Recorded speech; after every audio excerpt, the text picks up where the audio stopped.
Excellencies, distinguished guests, dear wildlife enthusiasts, good morning. Welcome to World Wildlife Day 2024, where we are connecting people and planet through digital innovation in wildlife conservation.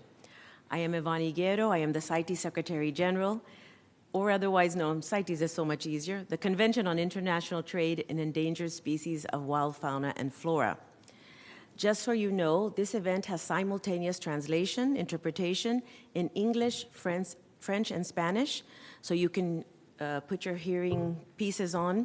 It's also being live cast via UN Web TV. The dial in front of you shows the 3 languages, so you can choose the language that you want to listen to. We also ask you, for those who are going to be speaking, who have already requested to make a statement, to take a look in front of you to familiarize yourself where you have to press the button when it's time for you to make your statement or to intervene. So let's kick off this celebration with something really exciting, an inspiring musical performance by Ben Mirren, whose work truly embodies why we are here today, to connect people and planet and explore digital innovation in wildlife conservation. Ben, take it away. Good morning, everyone. I'm an acoustic biologist and an ornithologist. I study natural sound around the world. But when I want to share my research with audiences like yourselves, I become a wildlife DJ. I'm pleased to introduce you to some of the cast of today's show. This is the Empress cicada from Borneo, the loudest insect in the world. A little closer to home, we have the remix of a northern mockingbird and the high note of a field cricket from the Chesapeake Bay. Let's take a dive underwater now. That's the slap bass of a humpback whale, but if you've ever gone scuba diving or snorkeling, you might recognize that chipping sound. That's parrotfish chipping away at the coral with their sharp beaks. And last but not least, we go to the American Southwest. Do you hear that kick drum? That was a javelina. Let's give him another chance. There he is. Let's bring all these voices together in a symphony that never sleeps.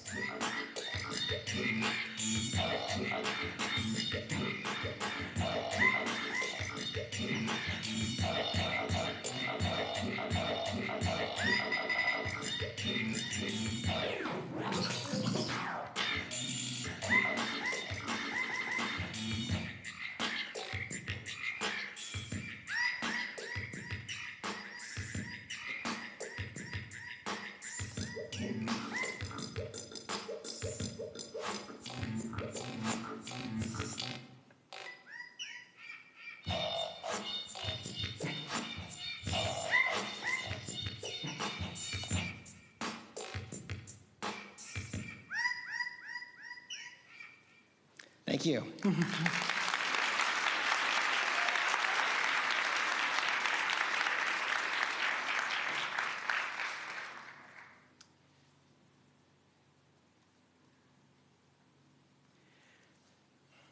Back in 2013, when I was living here in New York City, I couldn't hear birds singing outside my window. I decided to sample bird songs online and make some music to reconnect with our backyard. To my surprise, this became my tool for celebrating nature in clubs, on TV, and on expeditions around the world. It also helped me realize that I wanted to become a scientist who studied these sounds in the field. Technology helps me capture and analyze bird songs, which usually look like this on my computer. This is a spectrographic analysis of a bird of paradise singing in Papua New Guinea, and it's on a graph of frequency over time. And I just love all the incredible details that show us how these voices are fine-tuned to match their ecosystems and to be both beautiful and complex.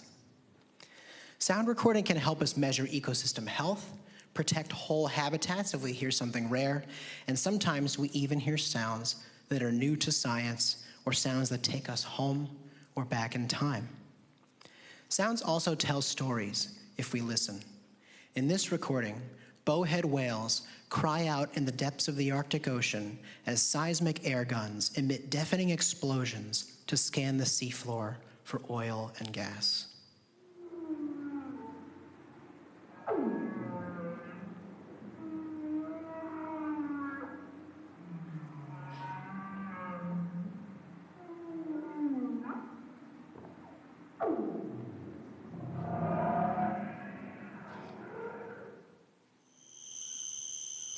In the jungles of Borneo, the scream of a chainsaw rips through choruses of birds and insects whose homes are being cut down for cash crops. Listen for the chainsaw and for the tree as it crashes to the ground.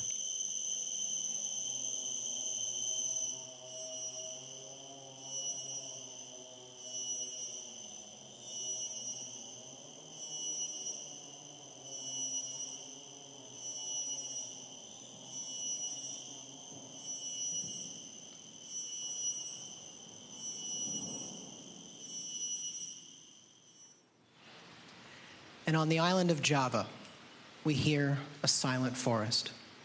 Poachers have harvested almost every bird living here to be sold in the wildlife trade, leaving behind a shadow of the symphony that once filled these forests with life. Documenting sounds like this has been a challenge and a privilege, and none of it would be possible without using all the tools you've seen me having here today. I've loved birds and sound since I was 3 years old, but I grew up thinking I wasn't good enough at science to be in this room, let alone chase my dreams. But now here I am, sharing work with you all and about to finish a PhD at the Cornell Lab of Ornithology. Technology can connect people to nature when they're still learning the language of science. It also lets us be more creative and inclusive in conservation. I always tell my audiences, whether your skills are in science or music or another field, share what awakens your curiosity. Your passions are welcome in conservation, and they're needed now more than ever. I'll leave you today with voices from 3 of the most popular traded birds in Indonesia. They're rendered as voice gems, AI-generated sculptures that transform audio into unique digital objects. The voice you'll be hearing is the long-tailed shrike, a bird that once lived in Java's silent forests. I was able to track it down in Bali, where it still sings in the wild, and capture its voice without using a cage.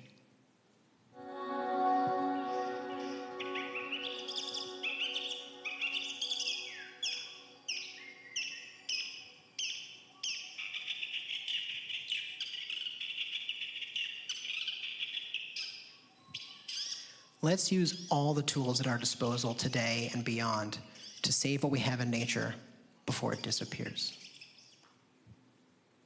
Thank you very much.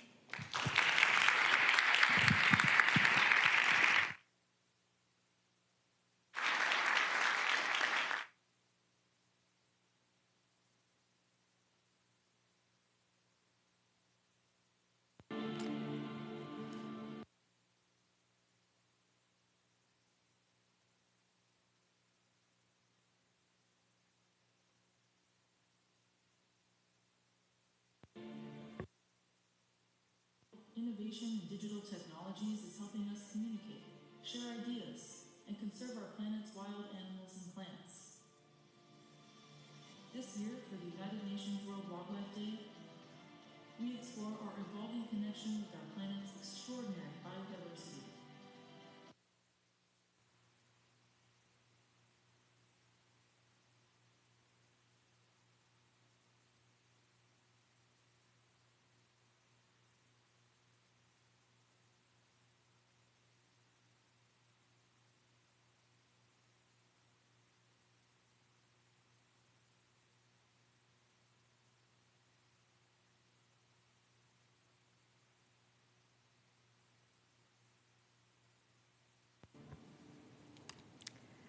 Thank you so much, Ben. Wasn't that wonderful? I'm so glad you were here and you agreed to celebrate it with us, World Wildlife Day. Thank you so much. We're very honored. Excellencies, distinguished guests, ladies and gentlemen, we are seeing fascinating developments and applications of digital technology every day. Some help us learn more about the plants and animals in the world and appreciate their value, whether it is for our food, clothing, dwelling, or like Ben, for giving us enjoyment and pleasure with just their mere existence. For this year's World Wildlife Day, we are grateful for the partnership between the CITES Secretariat and the United Nations Development Program, the International Fund for Animal Welfare, or IFAW, Jackson Wild, and Wild Labs, who have all contributed to our event today. We are so honored to have here with us today leaders paving the way for sustainable digital transformation, conservation technology experts from around the world, and especially the young innovators and artists. Each of them is eager to share with us their experiences and messages for building a sustainable future in an increasingly connected world. I would like to now welcome some opening statements from the leadership of our UN sister organizations to share their vision on this year's theme. First, I would like to welcome my former boss and friend, Mr. Achim Steiner, Administrator of the United Nations Development Program. Mr. Steiner, you have the floor. Thank you so much, Yvonne. Dear Secretary General, distinguished guests, ladies and gentlemen, welcome to this special day in the year. But as we all who care about wildlife, about nature and biodiversity know, it's not to forget the other 364 days of the year when we exactly do the same, which is to stand up, first of all, for science and research. Ben, welcome.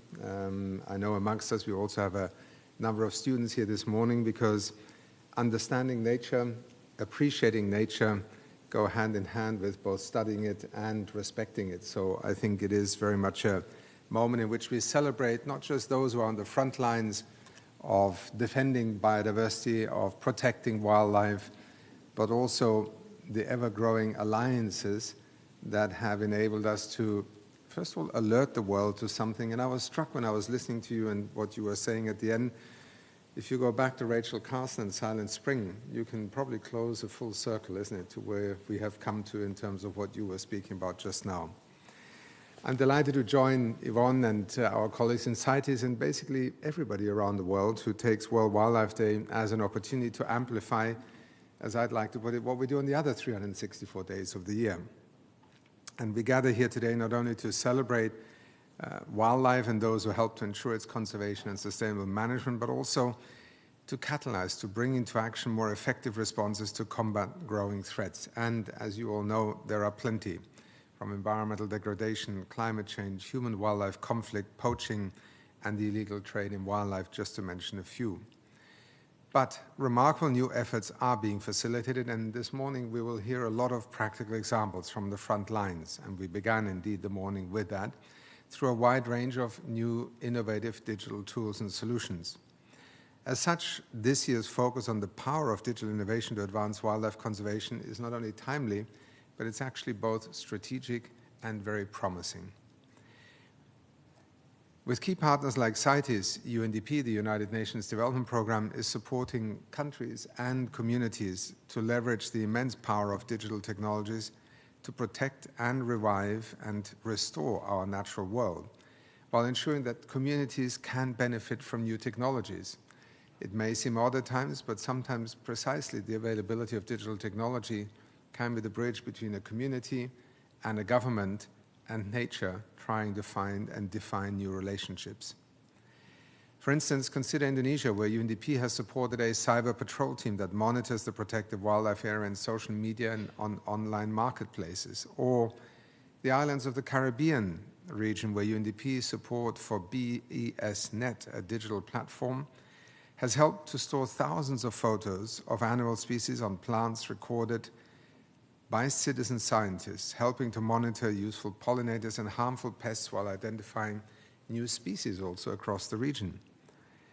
As a partner of the Digital Public Good Alliance, we are seeing the growth of open source tools that can contribute to wildlife conservation and progress across the 17 Sustainable Development Goals. Because sometimes surprising to many, there is wildlife in virtually every other Sustainable Development Goal and not just in the one that deals with life on Earth or life on water. These new tools, however, need an ecosystem to take root and be accessible to all, which is why in UNDP we are working with the International Telecommunication Union, our sister agency, to support the development of digital public infrastructure in 100 countries by 2030. Yet these digital tools and systems must be complemented by a wider system shift. Through our ambitious Nature Pledge, UNDP is now supporting over 140 countries, together with our sister agency UNEP and others, to put the historic Kunming-Montreal Global Biodiversity Framework into action. This includes a partnership with the Global Environment Facility to support 138 countries to update their national biodiversity strategies and action plans. And yes, to those of you who have seen many of these plans written and then not implemented, it's not a reason to dismiss them, because without a plan and without a strategy, you will never succeed. So we will continue to try and help countries to appropriate the decisions we take globally based on science and turn them into actionable approaches at national level. In UNDP, we're also pushing new frontiers, including working alongside the X Prize, to challenge innovators to use digital and data tools to deliver new insights in near real time that promote the health and conservation of rainforests. We are seeing how transformational change can only be achieved through partnerships with governments, our UN sister agencies, indigenous peoples and local communities, civil society, women, young people, yes, and the private sector. To take just one example, consider Argentina, where wild jaguars are returning to habitats where they had been absent for 70 years, as a result of efforts by local communities, the Global Environment Facility, and UNDP. In this spirit, I would like to express my sincere gratitude to our friends and colleagues at CITES, dear Yvonne, for their exceptional efforts also and long-standing cooperation. Recalibrating the interaction between humanity and wildlife is not only an ecological imperative, that is by now self-evident, but also a profound acknowledgement of our responsibility as stewards of our planet's flora and fauna and our responsibility to future generations. So thank you again also to the students who have joined us here today. Keep our feet to the fire. Keep doing what leads you ultimately perhaps to find the ultimate combination of digital science ecology career that, Ben, you have taken up in your research and training. Your generation is already on the forefront of using digital to power a new connection between humanity and the natural world and amongst our global community. More needed than ever when you look at the way we seem to see enemies everywhere these days when we look beyond our borders. This is not the way to conserve wildlife, humanity, or the future. Thank you.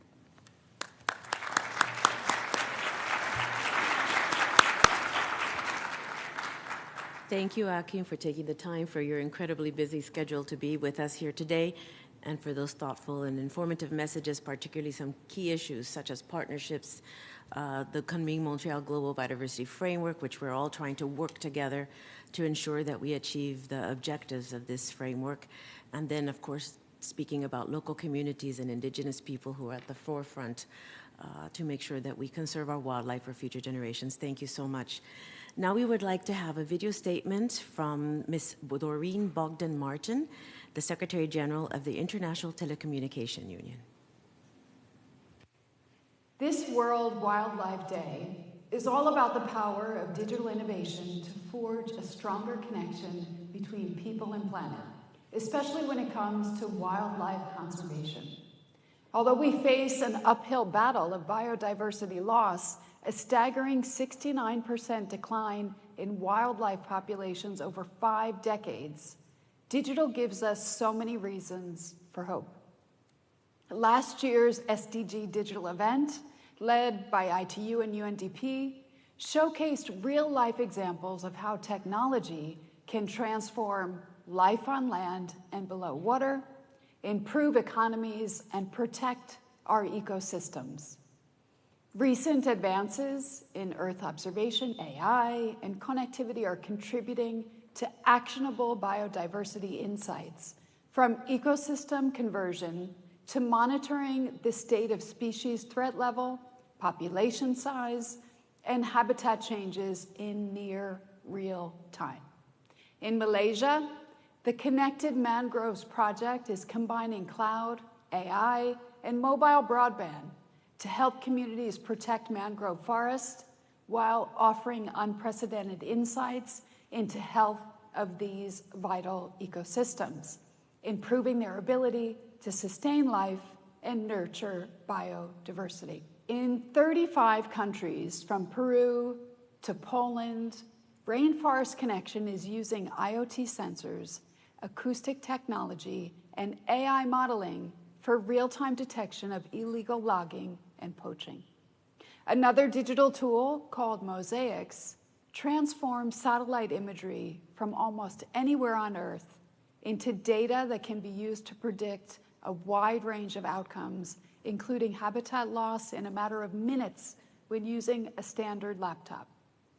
This improves quality and availability of information, especially in developing countries where accurate and timely data can be difficult, if not impossible, to come by. These digital tools are vital to inform decisions that are driving real conservation action on the ground, all around the world. And let's not forget the power of digital in raising awareness, in helping me deliver this message from Geneva to New York, in connecting hearts and minds across the globe to the plight of the Earth's most vulnerable and voiceless inhabitants. These are not just stories of digital innovation. They are stories of hope, resilience, symbiosis. They are proof that the digital revolution is not just about making our lives more convenient or more connected. It's also about making our planet healthier and more sustainable. But ladies and gentlemen, the true potential of digital technology in wildlife conservation is still largely untapped. Using digital to help get the 2030 agenda back on track is no longer just an opportunity. I believe it's our moral responsibility. We must continue collaborating with governments, industry, academia, and every one of us to innovate, connect, and protect our wildlife. You can count on me and the ITU to do just that. Because at stake is the survival of countless species, the health of our ecosystems, and the future of our planet for generations to come. Thank you.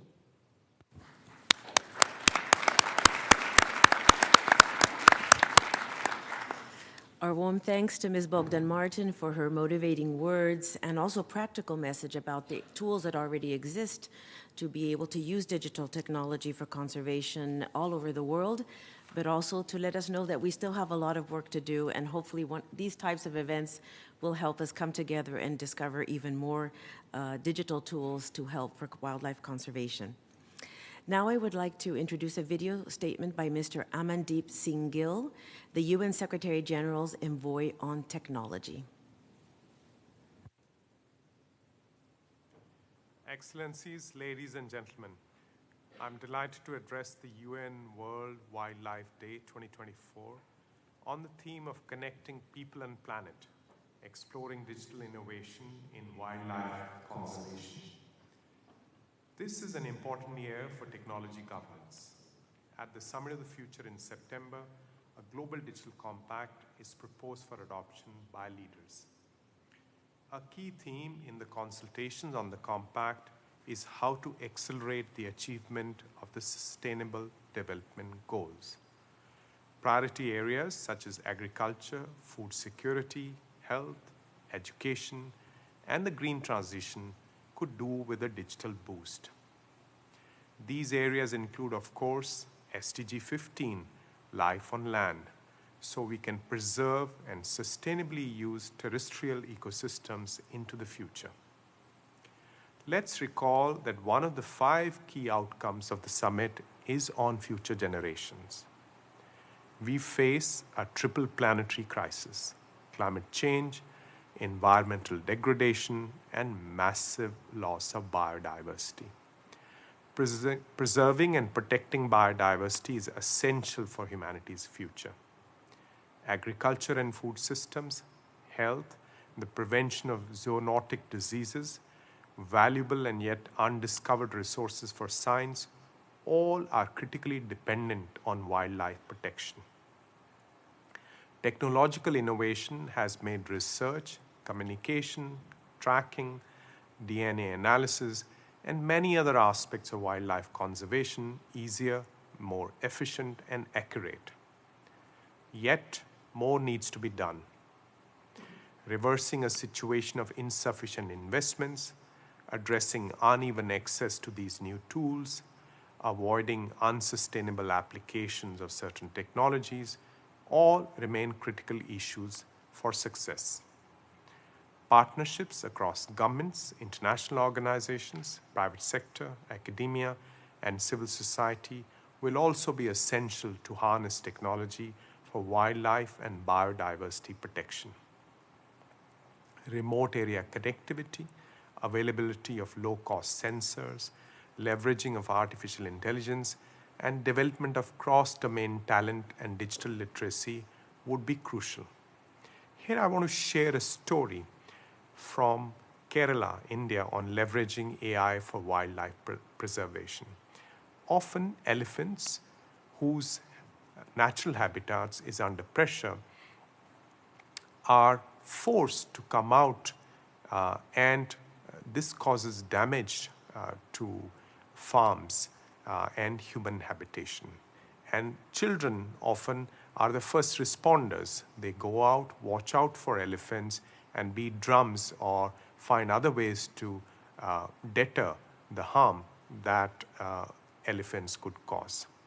So technology has stepped in, and by using simple sensors, simple data analysis, you can have alerts that do not require humans, children, to be out there as first responders. This way they can spend their time doing their homework, getting educated. This is just one example of how technology can improve our wildlife conservation and biodiversity preservation efforts. Ladies and gentlemen, on the World Wildlife Day 2024, let's commit to find a better balance between human needs and the often neglected needs of the other inhabitants of this beautiful planet.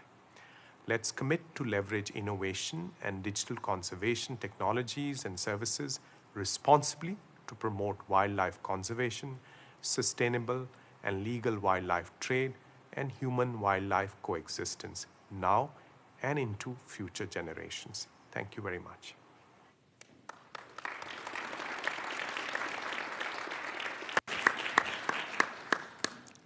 And thanks to Mr. Singh for reminding us how we are all engaging on common global goals, particularly in addressing the triple planetary crisis. I really like how in all these statements we've been given real examples of what is going on, and we will see a lot of that today. In fact, something that was mentioned now about elephants, we'll be seeing a little video from Thailand about that as well. Human-wildlife conflict is really rising now as a priority for many countries who have large biodiversity, and we need to also work on technology to be able to address this. Now, I'm really delighted to introduce Mr. Peter Houlihan, who is the Executive Vice President of Biodiversity and Conservation of X Prize Foundation, and very much a passionate biodiversity champion. He will be delivering the keynote address. Mr. Houlihan will set the scene for us for this event and give us a glimpse of our journey ahead. Peter.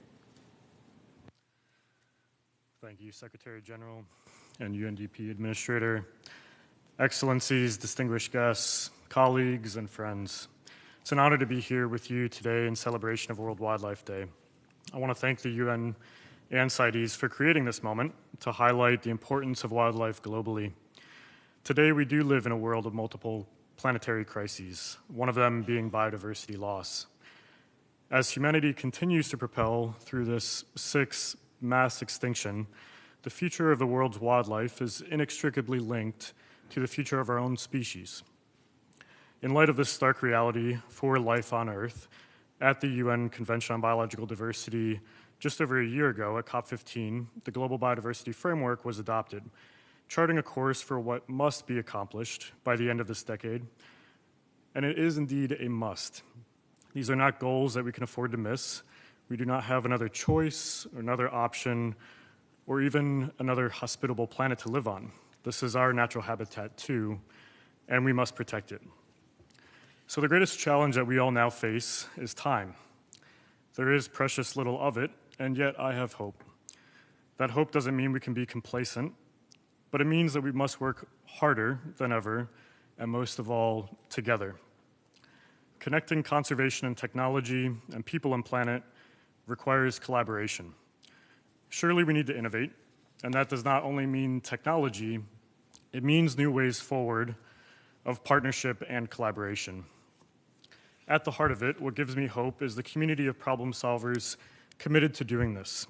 The audience here today in person and online, and those on the ground in the field, all fighting day in and day out for the future of the planet and all life on it. It is this ecosystem of leaders on the front lines that motivates me every day. In recognition of this year's World Wildlife Day theme, Connecting People and Planet, it's important to identify and resolve areas where humanity needs to become reconnected with nature. And it's even more imperative to identify, center, enable, support, and empower those who have always been connected with the planet. Across the globe, Native and Indigenous peoples have been the primary stewards of more than 80% of the planet's biodiversity. Yet their knowledge, wisdom, perspectives, voices, and all too often rights have been long left out of the equation.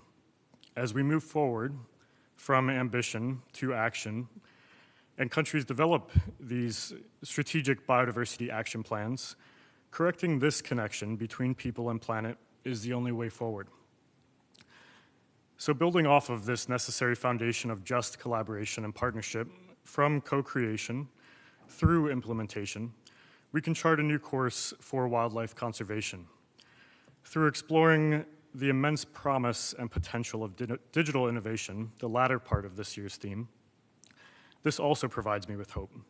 With the right people working together and equipped with the right tools, we do have what it takes to convert that ambition to action. At XPRIZE, we are committed to driving solutions to the grand challenges of our time and to accelerating a more equitable and abundant future for all. That is why our focus on biodiversity and conservation is central to our mission. As our species has accelerated the loss and exploitation of wildlife worldwide, our methodologies for monitoring, managing, and protecting wildlife have not advanced at the same pace or scale. In many areas, our approaches remain time, labor, and resource intensive. With that deep concern about the barriers and bottlenecks, in 2019, with the support of Alana Foundation, we launched XPRIZE Rainforest, a 5-year, $10 million competition incentivizing international and interdisciplinary teams to co-design and co-create novel innovations in partnership with Indigenous peoples and local communities to rapidly, remotely, and autonomously monitor biodiversity in the complex and challenging environment of tropical rainforests and produce real-time insights about the health, well-being, ecosystem function, and value of standing forests to drive exponential breakthroughs in the tools that are in the hands of those on the ground working to monitor, manage, and protect our planet's wildlife at the scale necessary, and also to communicate and deliver the data-driven insights needed by policymakers, protected area managers, and communities to make informed decisions. The digital innovations that have been developed are an inspiration.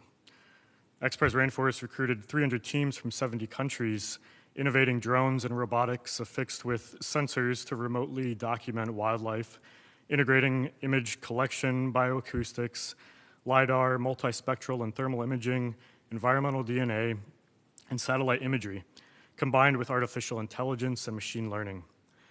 After last year's semifinals hosted by Singapore, 6 finalist teams advanced to the finals this year to face the ultimate test of performance at scale in the heart of the Brazilian Amazon. Once again, none of this would be possible without the connection and collaboration of people. This was demonstrated by whole-of-government support in both of these countries, in Singapore and Brazil, to test the R&D and innovation of technologies for the future of wildlife conservation. I mentioned that the greatest challenge we face is time. By 2030, goals of the Global Biodiversity Framework, including 30 by 30, required protection of 30% of land and ocean, and this too will require technology. In fact, Goal D calls for adequate means of implementation, including financial resources, capacity building, technical and scientific cooperation, and access to and transfer of technology to fully implement the Kunming-Montreal Global Biodiversity Framework. to support nations in these strategic biodiversity action plans to ensure that we do accomplish this, XPRIZE is facilitating key partners and implementation to deliver these successful wildlife conservation technologies, secure investments in them, and train protected area managers and indigenous communities, along with direct finance to monitor and measure the efficacy of existing protected areas and territories and to establish new ones. So I will close with reiterating that our most profound innovation, connection, and pathway to success will continue to be partnership and collaboration, and I welcome your partnership. I want to thank UNDP and CITES for championing the wildlife of our planet. Thank you, Secretary General Higuero, Administrator Steiner, for your leadership, and I thank all of our speakers here today, the member states. It's been an honor to work and partner with each and every one of you over these years. And I look forward to executing this so that we truly can bring ambition to action for people and planet. Thank you.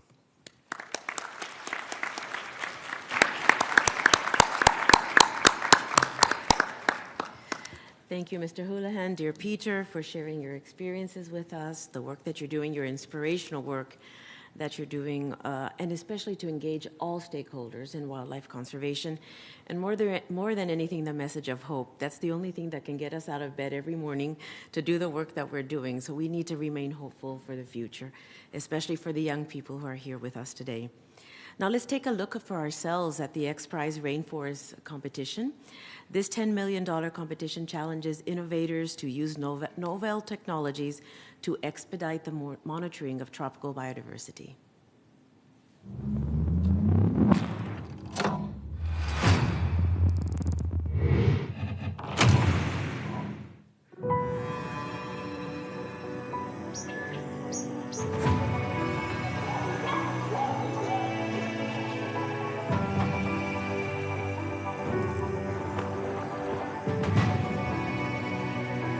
The rainforest, an area home to more species than anywhere else on Earth. I feel like I'm in the heart of everything. There's a thriving that is really powerful.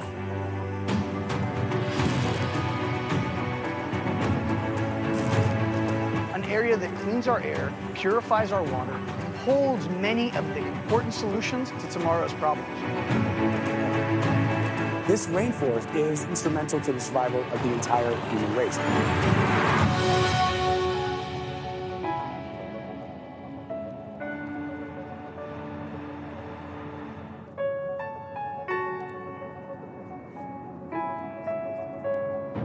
We need to protect what we have.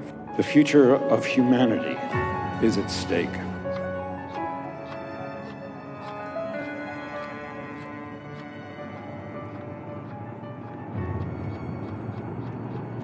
How can we monitor a large area of forests that would provide us with a view of the tropical forest functioning?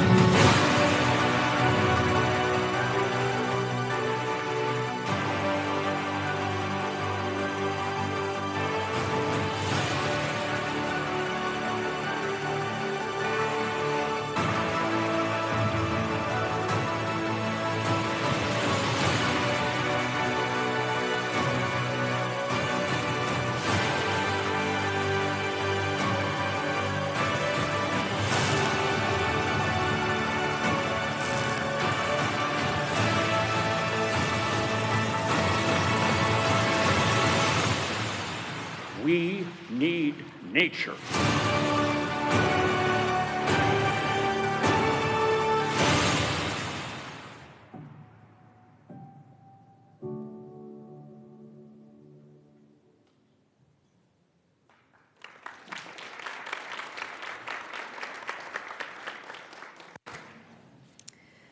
Thanks for that lovely video, and thanks, Peter, and to all the speakers that came and those who were on video with us today. Now we're going to turn to the first segment of the event entitled Exploring the Digital Innovation Shaping Wildlife Conservation Today. This year, we are so honored to welcome a new partner, Wildllife, which is a global community that unites conservation technology users and makers. We look forward to learning about exciting innovations and inventions shaping wildlife conservation in our current digital age. And I leave you with Stephanie O'Donnell, Wildlife's Executive Manager. Please, Stephanie, take the floor. Thank you so much, Yvonne. Hi, everyone. I'm Stephanie O'Donnell. I'm the Executive Manager of Wildlabs. And we're a global community for conservation technology, and we have 8,500 members around the world who use our online platform and programs to discover information and best practice, identify shared challenges, find collaborators, and access resources. Our community is the go-to place for conservation technology. So if you're interested in conservation tech, you should head to wildlabs.net and find your place. Now, in this role, I work with conservationists every day, and I hear about the challenges they face accessing and using technology. And I'm going to talk about the innovation needs we hear coming from our community. But before I get there, I wanted to start with the question, what is conservation technology? So every year for World Wildlife Day, we ask our community to share photos of how they're using tech in the field or lab, to post it to social media and tell us about how tech is helping support their conservation work. And over the last 8 years, we have had thousands of photos and videos shared from across the planet. So when I ask, what is conservation technology, I imagine some of the technologies on display here are what immediately jump to mind. Drones, biologgers, camera traps, bioacoustic devices. But these hardware devices are just one part of how technology is being used in conservation. And rather than thinking about technology, it might be helpful to think about data. We use technology to collect, manage, and analyze data so that we can make better decisions. And so when we're thinking about how to use technology in conservation, the questions we ask are, what data do you need? How will you collect it? Who needs to see this data? And how are you going to store it? How will you analyze it? And finally, how will you use it to inform your decision-making? And through work like our State of Conservation Technology research, we help our community identify shared innovation priorities. And when asked, our community talks about needing innovation in all three of these areas. So we have hardware and engineering challenges around designing smaller sensors, lengthening battery life, lowering cost, and integrating different sensors so that we get a more complete picture of environments or animal behavior. We also need improvements in software and data infrastructure, which also includes, improving user interfaces.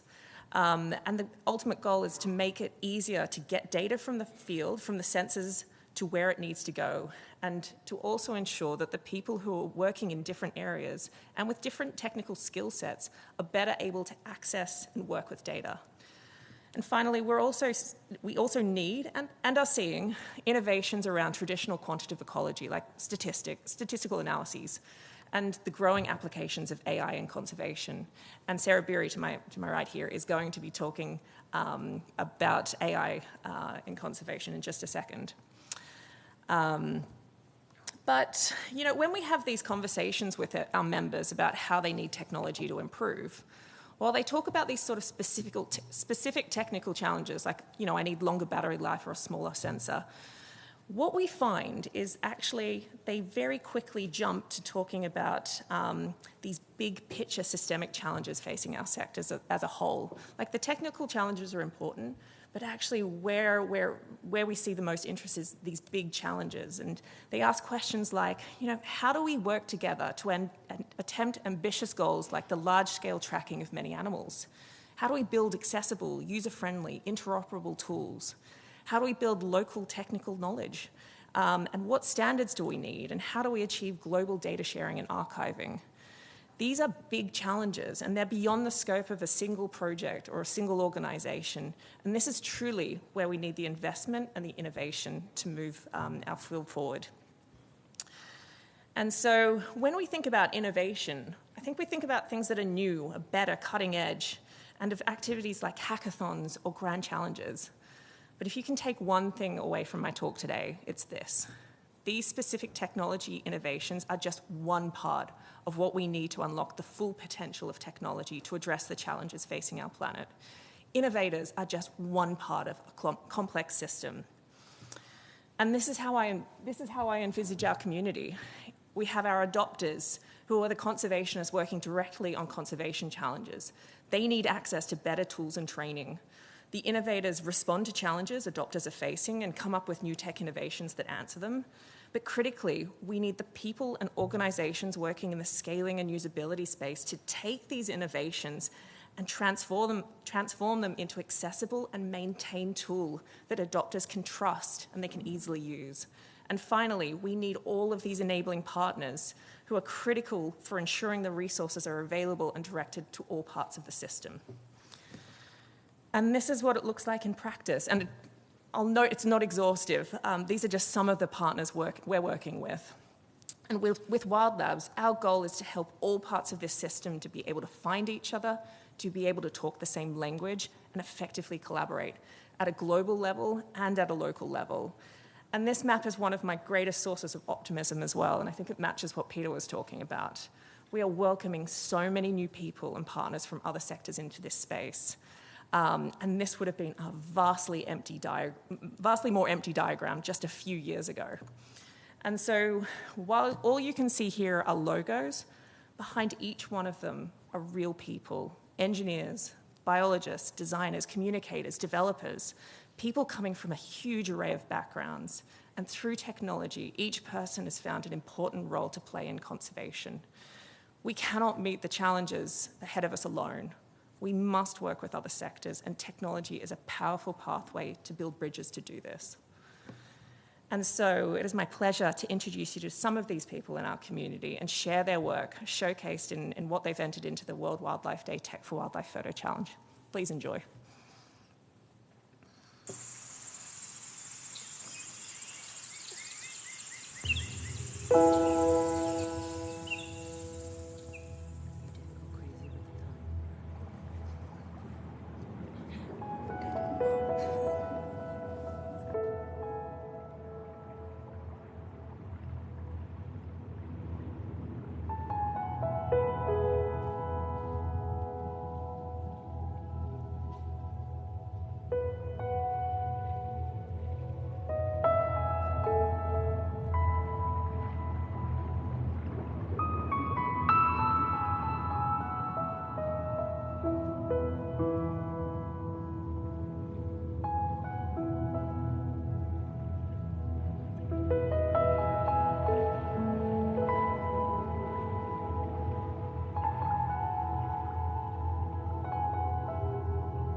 Thank you, everyone. And now I'd like to introduce Professor Sarah Beery, who's going to talk to us about AI and conservation. Thank you, Stephanie. So my name is Sarah Beery. I'm a professor at MIT in AI and decision making, and my research group at MIT really focuses on building advancements in AI methodology and technologies that really help us scale up our ability to process all of these different diverse types of data that are now streaming in from around the globe. And so as we've seen, these advances in hardware have really led to an explosion of ecological data. This data is increasing in quantity and diversity, everything from satellite imagery to on-animal trackers and tags to huge stationary networks of static cameras, static bioacoustic sensors, to increasingly data collected by passionate citizens on their cell phones through platforms like iNaturalist, community science platforms. And all of this data comes in as some form of pixels, or sound, or DNA, or LiDAR point clouds. And it turns out that we require expertise to be able to take that data and turn it into the type of actionable scientific insight we need to be able to make decisions based on the data coming in. And that historically was done by human experts, but now as data scales have increased, we just can't keep up. There's a huge data bottleneck. And so what this means is AI is required to help translate this raw data into scientific observations at the scales that we're now experiencing. And AI is an amazingly powerful tool. It can do everything from recognizing species to identifying individuals so that we can monitor population size and change over time, to counting vast groups of migratory birds or, small gestational infants, trying to understand how these populations are changing with climate change and with human influence. It can analyze behavior, going beyond just looking at images, but actually moving into 3 dimensions. And we can also use it to monitor the environment. And there's actually so much more that AI can do. AI is currently actively used to process data for thousands of conservation organizations globally. Looking at just one example of an AI model, this is a model called the Mega Detector that does human, animal, and vehicle detection in static camera traps. This model alone has processed over 100 million images last year. And it's used for a vast amount of downstream tasks because it saves people and experts their time and then their resources so that they can move on to doing analysis, thinking about policy. So for example, the Idaho Department of Fish and Game uses this model for their wolf monitoring program, where they have 2,000 cameras across Idaho that collect 11 million images a year. Historically, this meant that they just couldn't keep up. They were 5 years behind on data processing. And so that meant they were setting their policies year to year based on information that was really out of date. And now, with AI as a participatory part of this processing system, humans only have to verify about 15% of that data, which means that we're actually able to process the data in the year it's collected and set new policies based on active information. But it turns out that there is a lot of complexity when it comes to thinking about how to make these AI tools accessible at a truly global scale. And I think one of the most interesting and complicating factors here comes back to that data, where we have data, where it's being collected, and who has access to it. Like Stephanie said, this data is vital as we think about moving forward. But if you actually look over here, this is an estimate of global biodiversity. It's an estimate of alpha diversity, the number of unique species that exist in any given place on Earth. And then on the other side, we see a heat map of where we have species occurrence data in the Global Biodiversity Information Facility, over 3 billion records. And you can see that these are almost anti-correlated. We have much more information in the US, in Europe, in Australia, than we do in the places where we have the most biodiversity. And let's actually take a look, because this is not just spatial. These biases are also temporal and taxonomic. So if we look at just one type of data that's being contributed into GBIF, iNaturalist has contributed now over 173 million observations for more than 460,000 species. This is currently about 90% of all of the biodiversity information we have on Earth is coming from passionate community members taking pictures on their phones. But if we actually look at the distribution of that data, the number of observations we have per species, we'll see that some species, like the American robin, have been seen over 6 million times. But as we move down this graph to a Himalayan moth, this has only been recognized 292 times. And this Amazon vine has only got 16 records, and that goes on. And so what this means is that for a lot of species that are at risk, we do not have enough information. But there's a confounding factor here, because as we're increasingly using AI to help process this data, it turns out that AI in and of itself requires data. So AI models are much more accurate for species that have a lot of training data, like the American robin, than they are as we go down that long tail into species that are potentially endangered or more at risk. And so this is why we need additional AI innovations beyond the deployed AI technologies we have now to try to tackle things like this few-shot learning problem, to be able to build models that can learn to recognize species from just 1 or 2 examples, being able to build models that can bring together information across these modalities of data and try to make much more systematic and holistic inference. And this is where big global centers like the new Global Climate Center on AI and Biodiversity Change come in, bringing together academics and researchers from both computer science and ecology, together with multi-sector stakeholders worldwide, to try to really build and work towards addressing these challenges that limit our ability to scale AI so that we can scale understanding. And a huge part of that effort, and many more, is trying to build interdisciplinary capacity. We need to decentralize and make accessible not just the tools, but the knowledge to build the tools to ecologists, to stakeholders around the globe, so that they're empowered to actually build a sustainable and scalable AI solutions for their own ecological challenges. And so that when those problems need to be adapted and addressed, that the power is in their hands.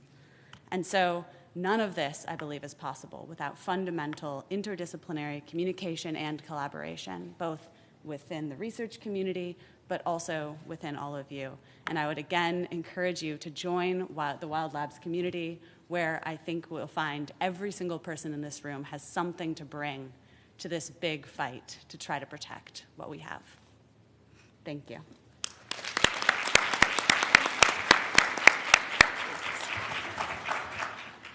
Thank you so much, Stephanie and Sarah.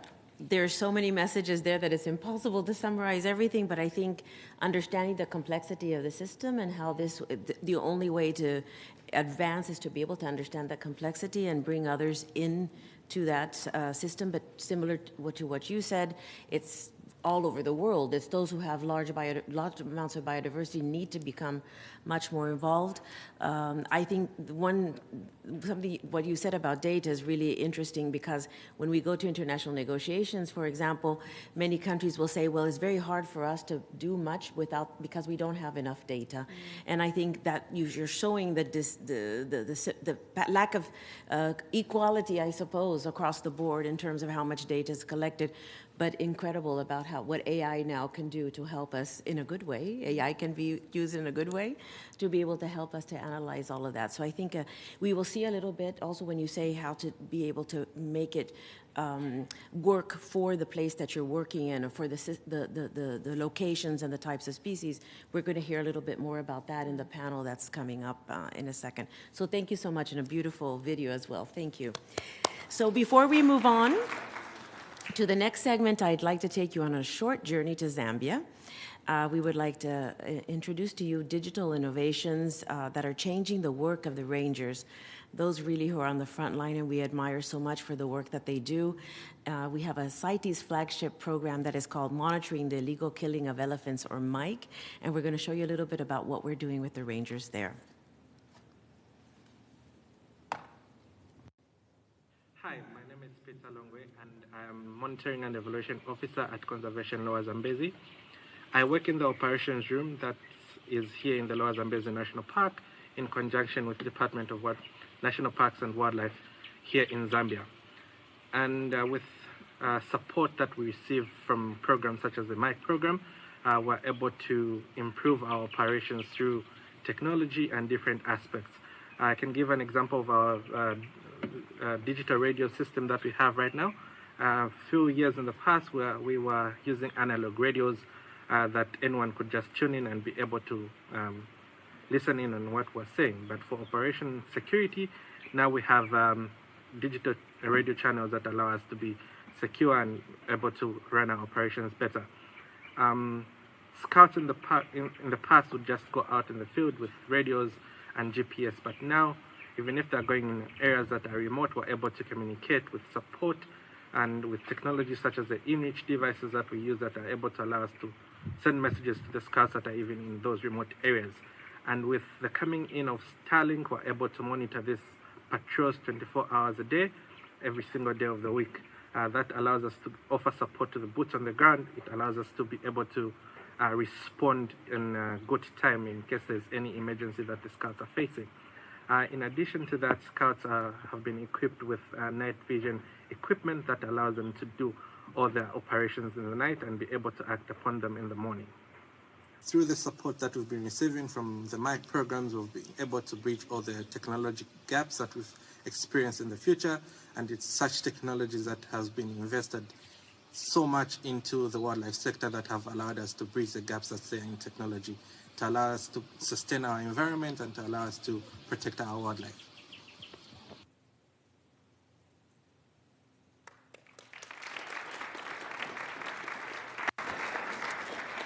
And again, our thanks to those rangers who work so hard to protect our wildlife.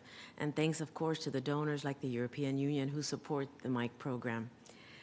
And now we move on to a very special part of our program, which is celebrating the youth's creativity. And we have once again partnered with the International Fund for Animal Welfare, or IFAW, who have run their annual youth art contest as part of the World Wildlife Day celebration for some years now, 6 years that we have been working together. And I'm joined today by Ms. Danielle Kessler, who is the director of IFAW's U.S. office. So now that we're entering into the 6th year of our partnership, what do you think? How has this contest evolved over time and grown over time? Because for us, we feel it in the Secretariat because we see more and more submissions from all over the world. How do you see it? That is absolutely right, Yvonne. Thank you for having us here today. It's a pleasure to be here to celebrate the beauty of this artwork and the passion of these youth artists to conserve the world's wildlife and wild places. Just a few short years ago, in 2020, we were faced with what seemed like an insurmountable challenge at the time to choose one winner from nearly 200 entries from 20 countries around the globe. We had no idea what future years would hold, though, as this year we received more than 3,000 entries from 141 countries.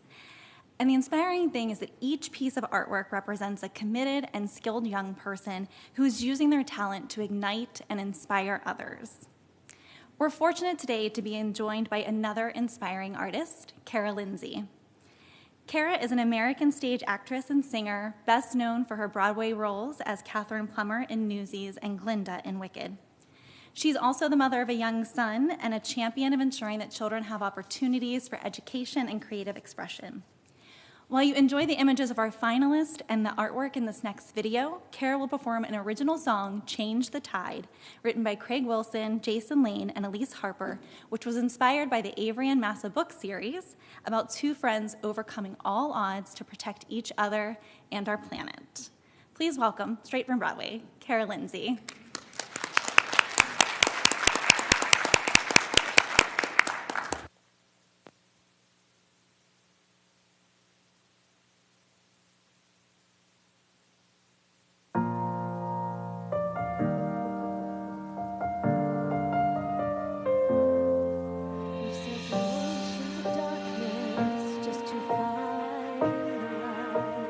We've run through jungles of thorns and we've come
the turns and the lessons we've learned, get lost just to be found. Together we can change the tide, you and I. We can change the tide. Whoa, whoa, yeah. We can change the tide. Whoa, whoa, yeah, yeah. We can change the tide.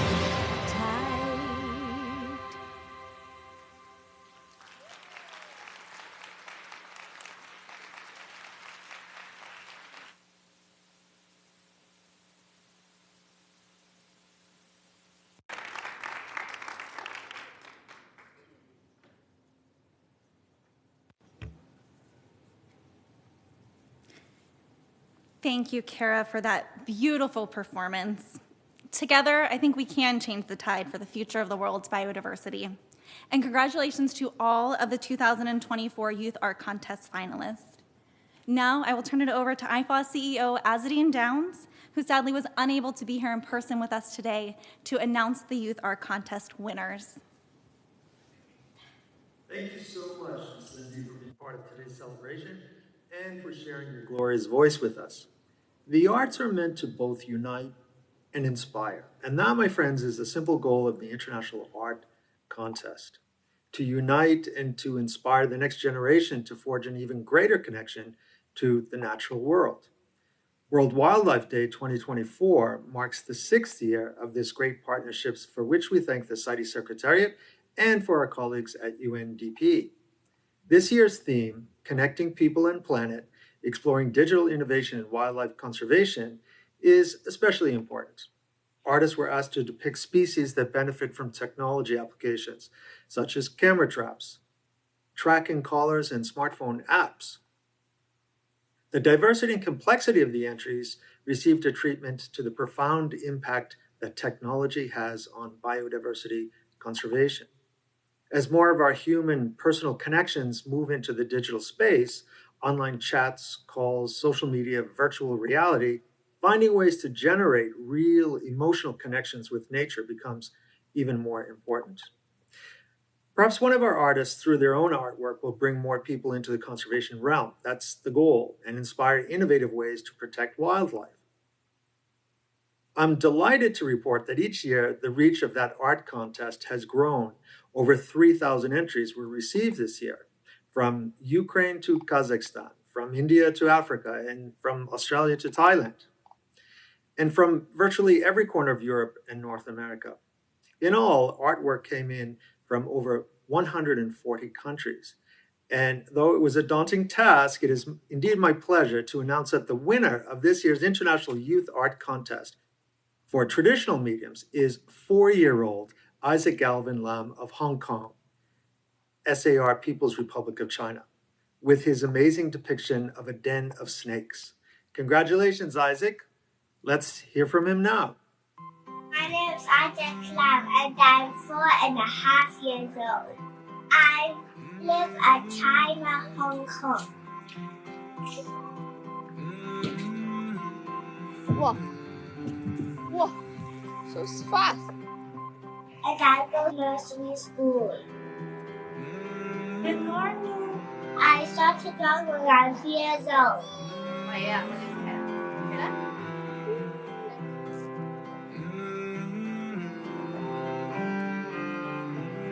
Why do you love to draw? Because in the forest there are lots of animals. They're very beautiful. I love to draw animals like elephants and bears and snakes and also the baby alpacas. This is my elephant. If we will take the animals from the typhoons and volcanoes, the animals will be fine and kids will see them. In line with this year's theme of digital innovation, we also created a new category specifically for digital art. Here, artists were able to use illustration software to create their work. And the winner of this year's digital art contest is 18-year-old Noah Sangun from the Republic of Singapore. with a captivating image of red-crowned cranes and black-headed ibises. Indeed, magnificent. Congratulations. My name is Sang-eun. I was born in Daegu, Korea, and now I live in Singapore. So right now, I'm having lunch with my grandma, and here's what we're having. We have Indonesian/Korean soup and some cabbage. Bon appetit. Most of the time, I like to have a little drink by me when I draw, so this is called misogaru, and it's a Korean green drink. Here's how it looked before my drawing session today, and here's how it looks now. So it is about 10 p.m. I've just finished a portrait of my aunt's friend, just now looking like this. I'd say I like it. Portrayed in my artwork are two birds, the red-crowned crane and the black-headed ibis, and these are both species native to Korea. These big birds were really a treat for the eye. I especially love seeing them take off in formation. When they do that, it really looks like constellations in the sky. It shocked me when I learned that these birds were both disappearing in the wild. It made me think about how many kids were going to grow up without knowing what could have been and what kind of sight we used to enjoy. What I hope to do with my art is to just bring across that sheer sense of magic and awe in my viewers, and hopefully convince them that these birds deserve saving. And in a sense, I guess, to capture the beauty and enchantment that I experienced as a kid. There is so much beauty in the world. We need to keep it that way. My friends, I'm sorry not to be there with you in person today, though I can certainly imagine the smiling faces in the room after such a awe-inspiring art from the world's youth. May we carry that feeling forward. And may we continue bearing the mantle of stewardship to protect species around the globe on this World Wildlife Day and for all of those years to come. Thanks.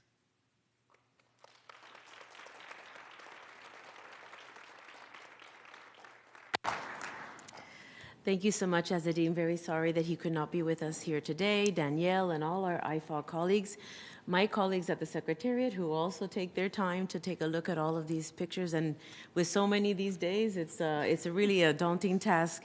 And of course to Ms. Lindsay for inspiring us with that beautiful performance. We are so blessed to be able to have you with us here today. Thank you so much. And my heartfelt congratulations again to Isaac and Sang-eun, the winner of this year's IFAW Youth Art Contest. Congratulations to them. And you know, it's a bit embarrassing. I could never draw like that even now. So I'm still doing stick figures. So yeah, it's really amazing, the 4-year-old capacity to do such beautiful pictures. In our next segment, we are going to look into the future and how we can bridge digital and conservation gaps for a sustainable tomorrow. But before we invite our panel to the podium, I would like to introduce you to yet another one of CITES' digital efforts, the Electronic CITES Permitting System, or eCITES, something close to my heart. When I started working with CITES some 6 years ago, I thought we need to move into the future, and I think this is one way in which we could make CITES move into the future. Take a look.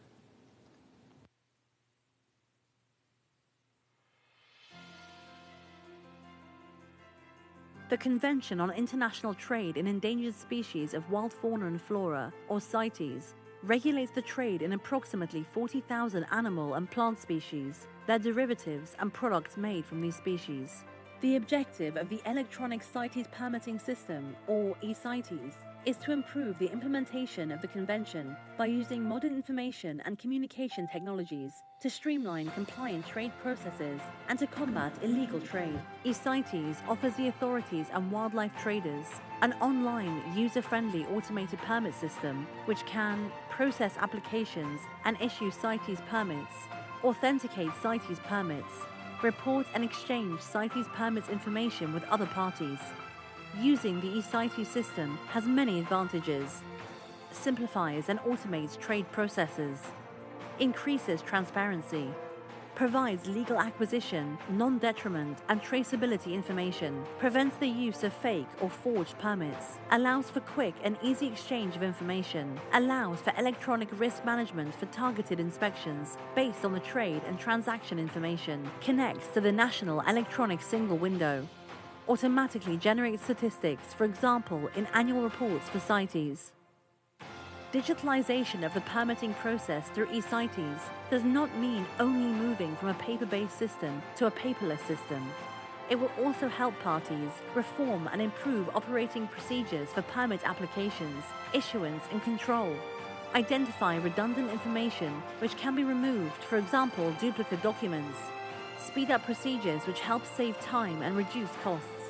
The CITES Secretariat has created a number of user-friendly resources and guidelines to help parties start implementing eCities. Please visit the CITES website to find out more and access these and other useful resources.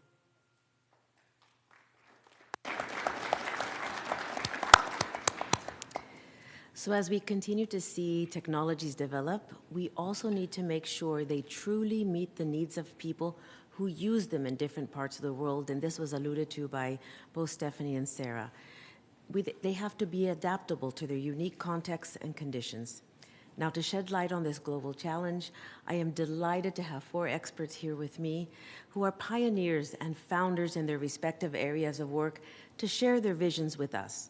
Please give a warm welcome to Mr. Adams Kasinga of Conserve Congo, to Dr. Kriti Karanth of the Center for Wildlife Studies, to Dr. Jorge Ahumada of Wildlife Insights, and to Ms. Sophie Maxwell of Connected Conservation Foundation.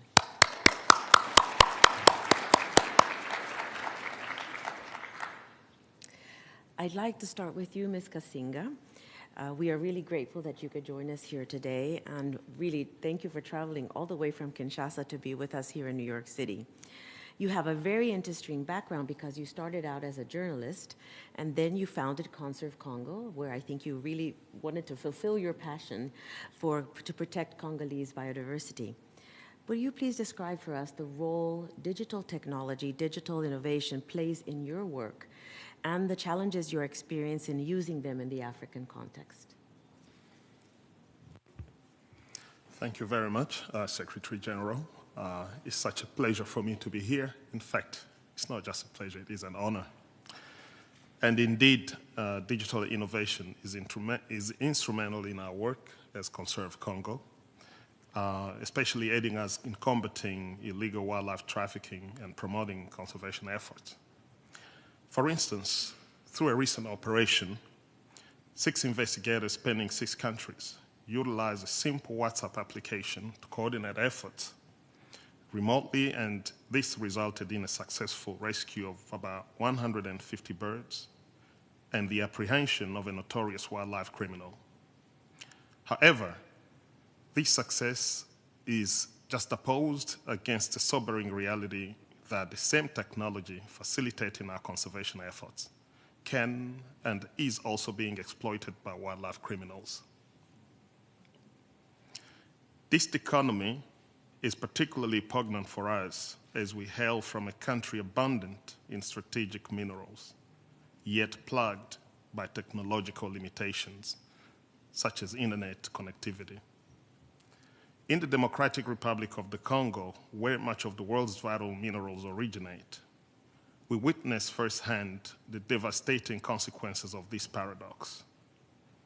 Our people endure violence, exploitation, and displacement as armed groups vie for control over resource-rich territories.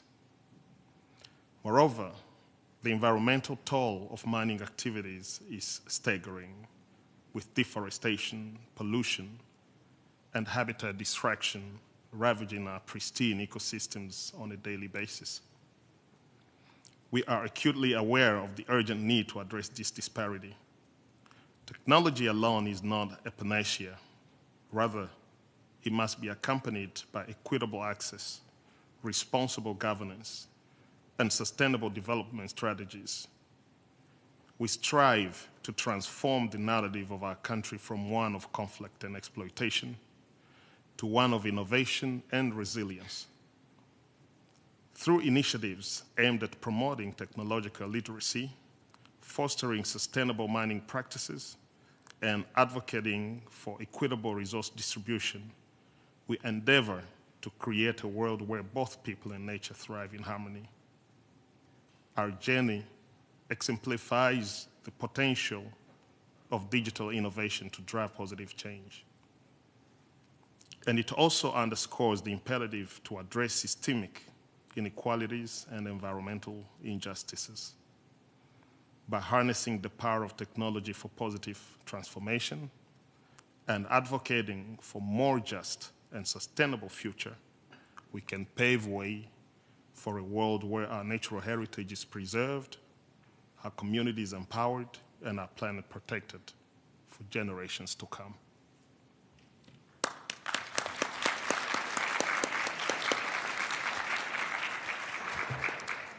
Thank you very much, Mr. Kasinga. Some very sobering news that you bring to us, but also that there's hope, that there's some developments that can help the people to try to overcome these inequalities, to be able to continue protecting and conserving their biodiversity. Something that we have known, and now that here with IFA and Danielle Kessler, I remember when we were working with the youth in many countries about trying to stop the internet trade of illegal internet trade of wildlife. So we do understand how it can be also used for not good purposes. But again, I think you're trying to give us the message of the Secretary General of the United Nations also, that we have to try to work together to overcome these inequalities amongst countries with the knowledge and the use of digital technology and AI. Thank you very much for sharing those with us. Now, we turn to Dr. Kriti Karanth, who shares a birthday with World Wildlife Day. So happy birthday.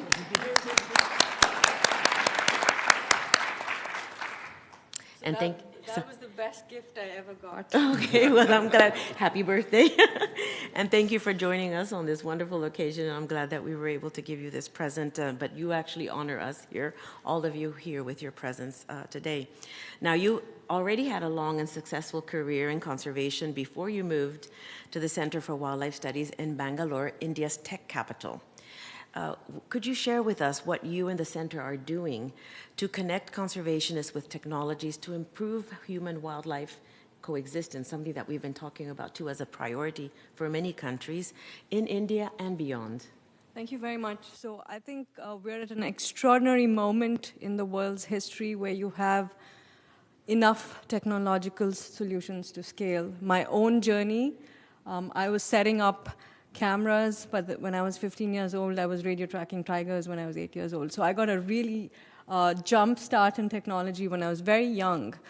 But for me, it goes beyond the biology of studying extraordinary species and going to amazing places to study wildlife, right? It comes down to what are you going to do to promote coexistence of people and wildlife across the world. Human-wildlife conflict is one of the major conservation challenges in the world today.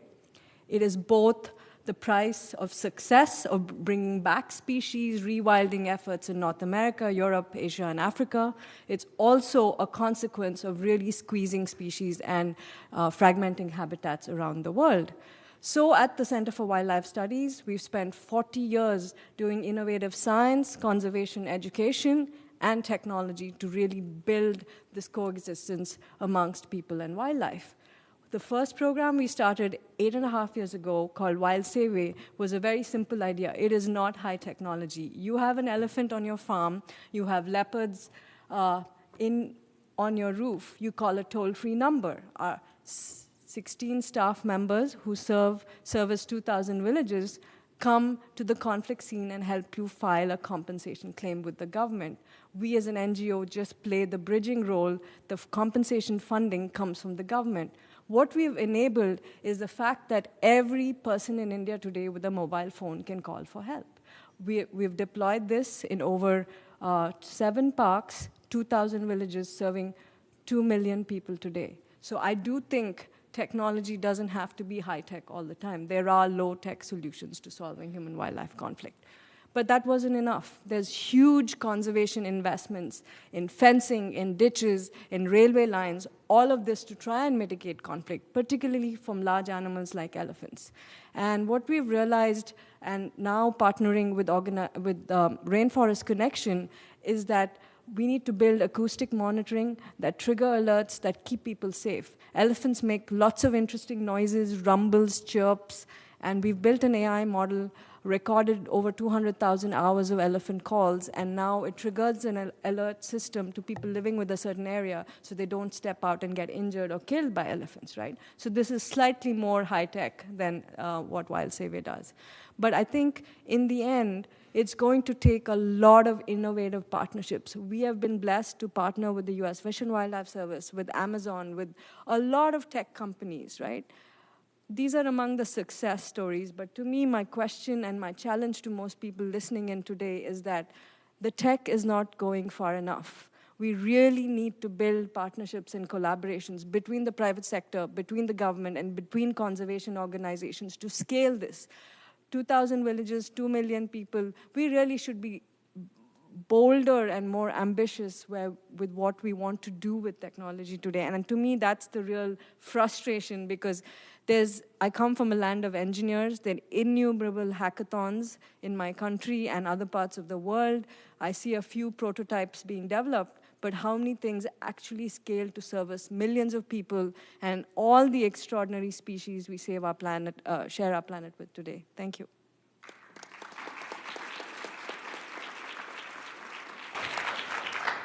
Thank you so much, Dr. Karanthan. Yes, you're bringing up this issue that I have said. I've been traveling lately. I went to a Tsavo National Park in Kenya, and it's the same thing about this human-wildlife conflict and coexistence, seeing themselves as a victim of success, because the anti-poaching efforts have been so successful that it's almost zero now.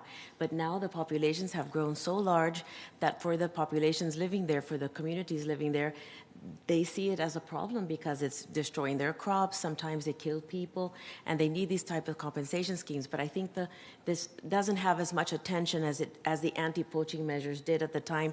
So now we have to see, after all the anti-poaching measures that we've done, now we have to focus on a different problem, because there will be increase in poisonings. We're seeing it.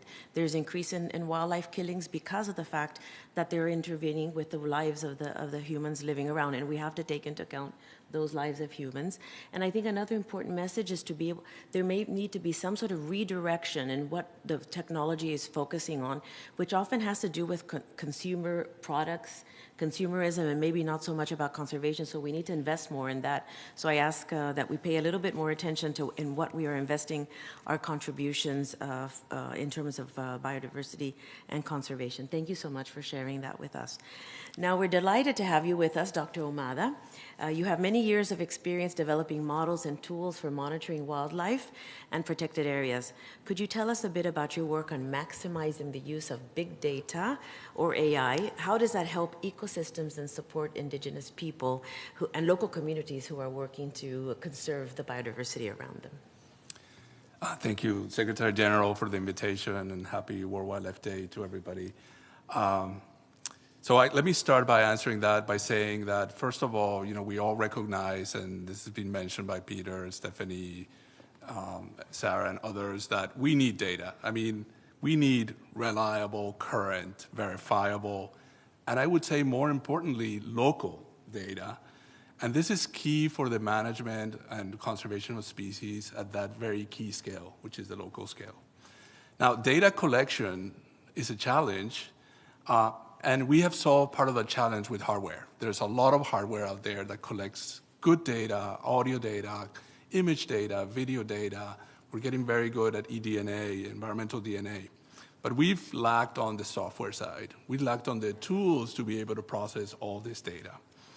So, processing, understanding, and taking action on this data is key to the conservation of wildlife and on the preservation of livelihoods, the people that depend on that wildlife. So fueled by this challenge on the lack of tools, a few of us, NGOs, academic partners, and also with the support of Google Earth, we created Wildlife Insights, which is a tool to accelerate the management, processing, and analysis of camera trap data, one type of data, which is very ubiquitous.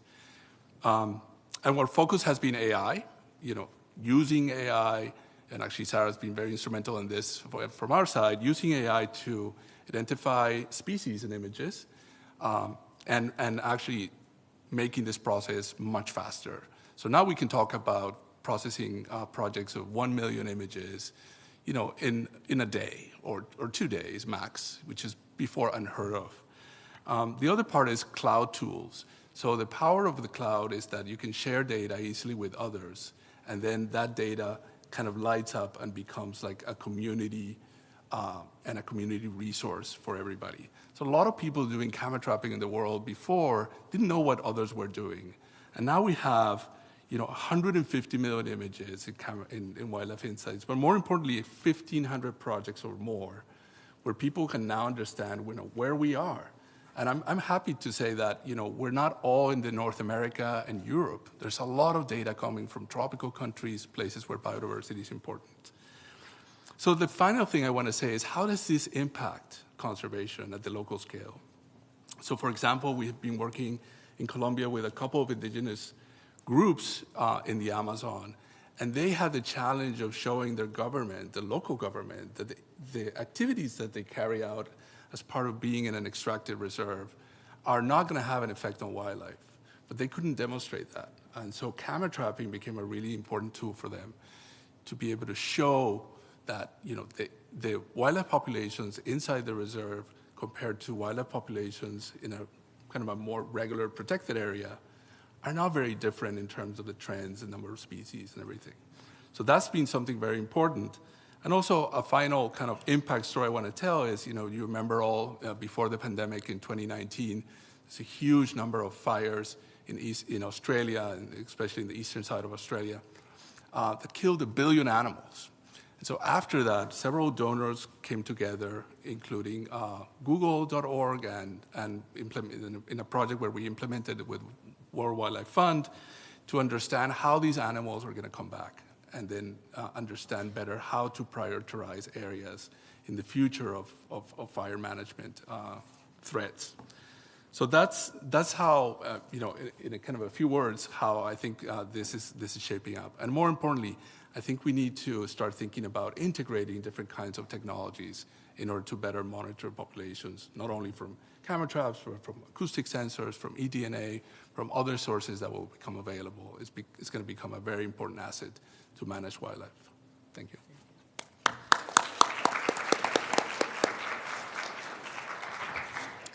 Thank you, Dr. Amata, and I think you've brought to the forefront this need to balance between development and conservation, and being able to then address the needs in these poorer countries that are looking for ways to make a living, and how by proving that the populations will not suffer from entering into development activities, they can have better decision making on the part of governments. I think when you talk about integrating the different types of technologies as well, population status, etc., if I think about this case of CITES, when we have to do non-detriment findings to look at sustainability of trade, with more and more of being able to capture what the status is of the populations, the numbers of the populations, because this is what they're struggling with. This type of AI, this type of data, digital technology is going to be able to help them. So thank you for sharing those experiences with us. So now, I turn to Ms. Maxwell, Ms. Sophie Maxwell, and we are also fortunate to have you here with us today. And one of the aspects of your work at Connected Conservation is to procure technology partnerships and donations, very important for all of that has been discussed today. Could you tell us a little bit more about that? What are the necessary steps for making these technologies add value and work on the ground? Thank you, Excellencies. It's a pleasure to be part of this panel. So Connected Conservation works to equip protected areas with landscape-scale technology solutions that drive change. And we work to unite technology companies and funders, including Cisco, Airbus Foundation, Actility, and others, to get that equipment to the ground to strengthen protected area management. Now, we've supported 29 parks to date, and that's with a mix of technologies, with cutting-edge tools, but really the basic digital infrastructure to bring these innovations to the ground. And so we're talking about satellite connectivity through Starlink. We're talking about wide network connectivity. We're talking about satellite imagery, camera traps, such as Jorge was talking about, and LoRa trackers, as well as radios and basic equipment for central operations rooms. So this really gives information on wildlife movements, on natural resources, on ranger tracking or threats across a protected area, looking at land use change.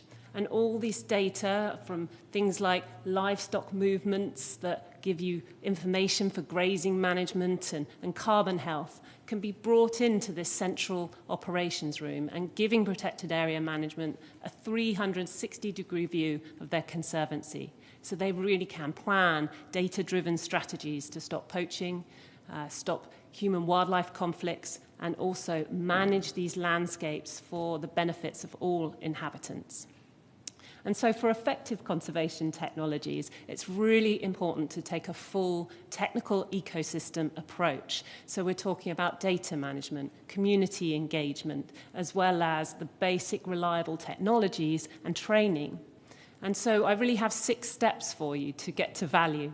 And the first is building that solid digital infrastructure on the ground. You've seen some of the pictures today that it's difficult conditions, it's hot, animals break things, it's really unreliable. So that technical reliability on solar power systems for power, on connectivity, is vital as a first step to bring these innovations to the ground. And last year, we worked with African parks to equip 19 protected areas in very remote regions with the kind of tools that helps them harness global satellite connectivity from Starlink and manage it centrally. So to enable a management of these tools, to keep the lights on, you need to identify and train technical champions. And increasingly, what we're finding in our world is that one technical champion can actually support multiple parks across a region. And this is helping save costs by centralizing that support facility. But we need to build the IT careers to fill these roles because we just don't have enough of these champions. So how can we build the digital skills in park IT management to give jobs to local communities to fill these positions? And so we must also engage those local communities, educate them on the technology that's in place, its uses, and as Jorge says, enable them in the data collection processes so that they can actually get the benefits of this environmental data and planning shared back with these communities. And really budgeting. Look at the upfront costs, the training, the holistic ecosystem, as well as the long-term support. With our projects, we have 5 to 7 years for these big initiatives, so do that cost-benefit analysis over the whole life cycle to ensure you enable the capabilities and conservation outcomes that you want. And so really start small and innovate gradually, because you need to prove the benefits of these technologies to stakeholders. In northern Kenya, with Northern Rangelands Trust, this is the approach we took to really prove and evolve those benefits. So we started with a small IoT network, and now that has grown to 28 conservancies.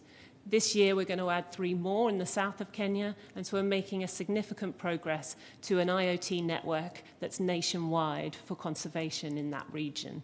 And that brings me to my last point, which is data policy and frameworks. Where does this data sit? Who can access it? Going back to what Sarah was saying, how do you share that with international organizations?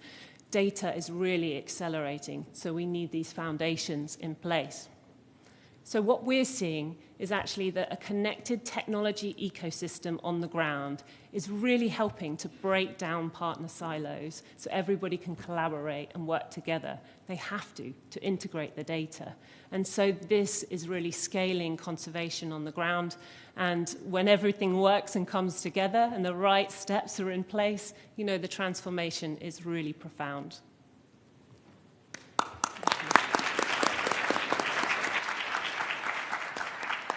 Thank you, Ms. Maxwell. And one of the things that you said about bringing all these companies together as well and organizations, there's just not enough financing and the public money. We need to involve the private sector in all of this work.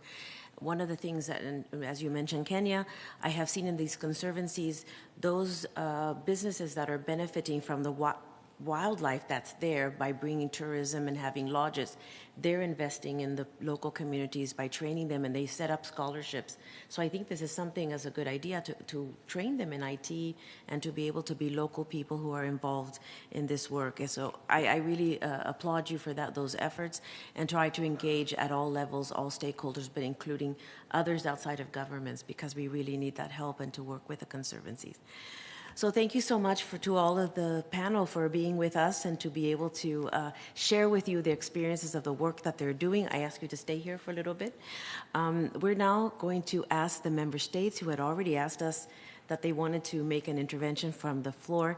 I ask you please to keep them to 2 minutes. I know it's difficult, but we are happy to post and publish on our website longer statements and of course any other statements that were not requested originally. So I would like to first ask the distinguished delegate of Palau, Her Excellency Ms. Ilana Said, Permanent Representative of Palau to the United Nations, to take the floor.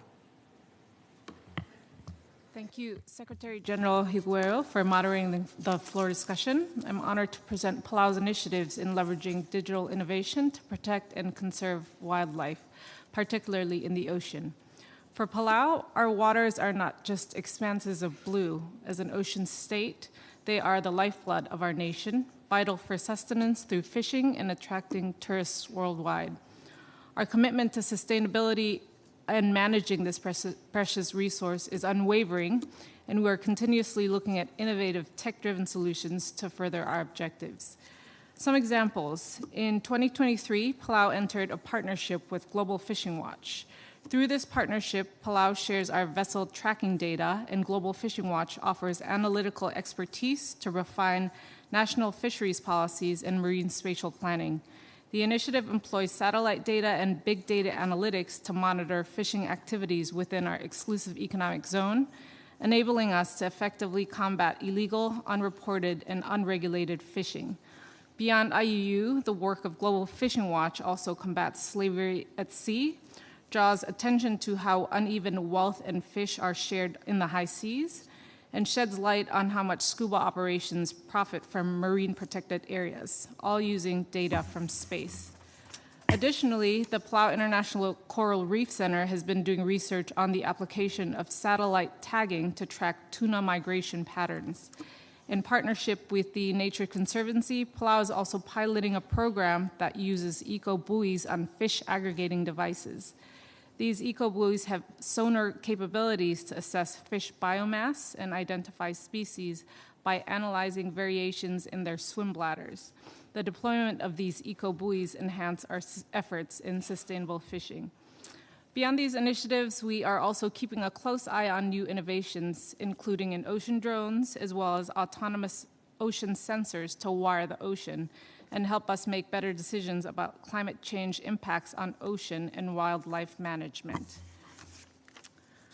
Directly imaging and studying marine megafauna from space, together with AI, can also aid our efforts in biodiversity and conservation in the ocean.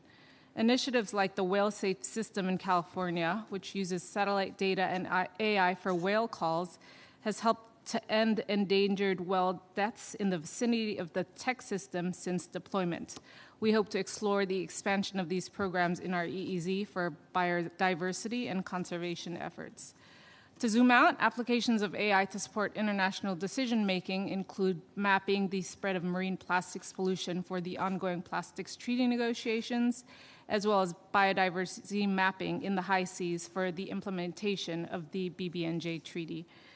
To close, Madam Secretary General, we believe collaboration across borders, disciplines, and cultures is essential in fostering a sustainable world where both human and natural life thrive.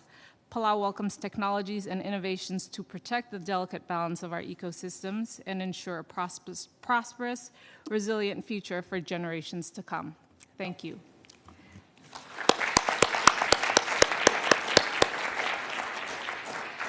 Thank you, Excellency, for your statement.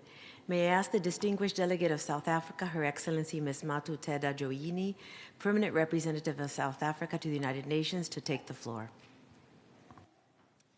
Thank you, Secretary General, distinguished delegates. We gather today at an opportune moment when the UN is deliberating on the Global Digital Compact, the Pact of the Future, and the role of artificial intelligence.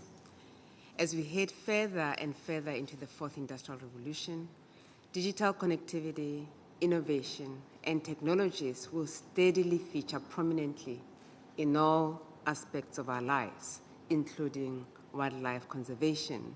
And the panel this morning, I very much enjoyed the points that you made.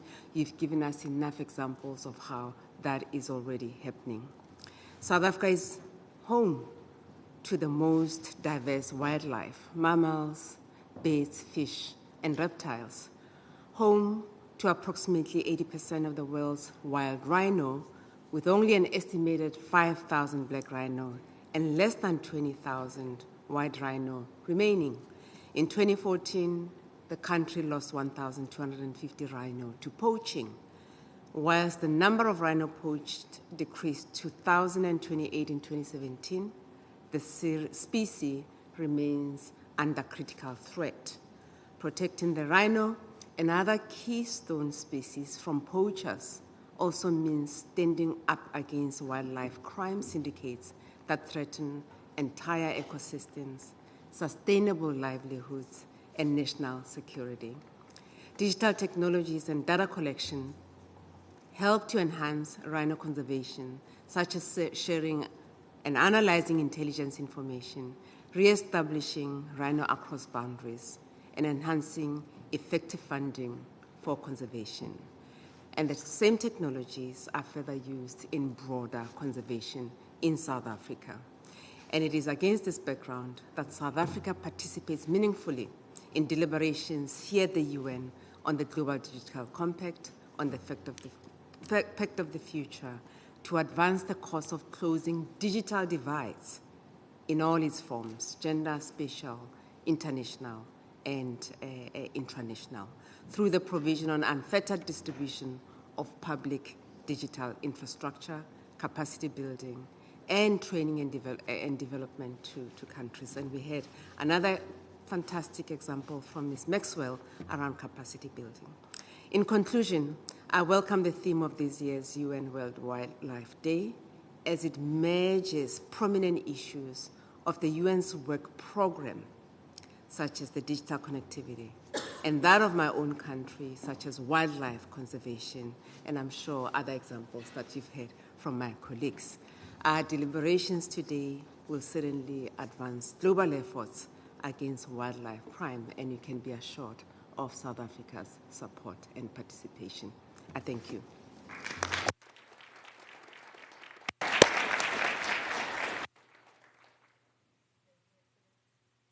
Thank you, Excellency, for your statement. Ahora le pido a la distinguida. I will now ask the Deputy Permanent Representative of Mexico to the United Nations, Alicia Benostro-Maceo, Deputy Permanent Representative, to take the floor. Thank you very much, President. The Secretary General Higuero for organizing this event on World Wildlife Day. Mexico is home to 10 to 12% of the world's biodiversity. We are also the third most diverse country in the world with regards to mammals and the second in reptiles. We recognize that our biodiverse wealth must be protected for this generation and future generations. For the last 3 decades, Mexico has developed biodiversity monitoring programs and systems updated in real time that generate information to support policy and decision-making, which in turn positively impact its conservation and sustainable use. Harnessing bioinformatics and the efficient use of other digital technologies is fundamental in empowering our societies. We favor an inclusive approach, and we invest and prioritize the development of digital guides to identify both CITES species and other priority species, as well as supervised activities. Inclusive participation ensures having the best available data and information and enhances synergies between people, academia, and authorities. An example of these successful initiatives is the digital platform A Ver Aves, which has more than 11 million entries of Mexican bird life. Technology plays a pivotal role in combating biodiversity loss. It is also key in improving communication and education, raising awareness, monitoring research, and knowledge management, including traditional knowledge and the innovations, practices, and technologies of indigenous peoples and of local communities. Mexico will continue to advance these priorities nationally, as well as through initiatives such as the group of like-minded, mega-diverse countries to promote cooperation and use digital tools effectively for the preservation and the sustainability use of biodiversity. Thank you very much.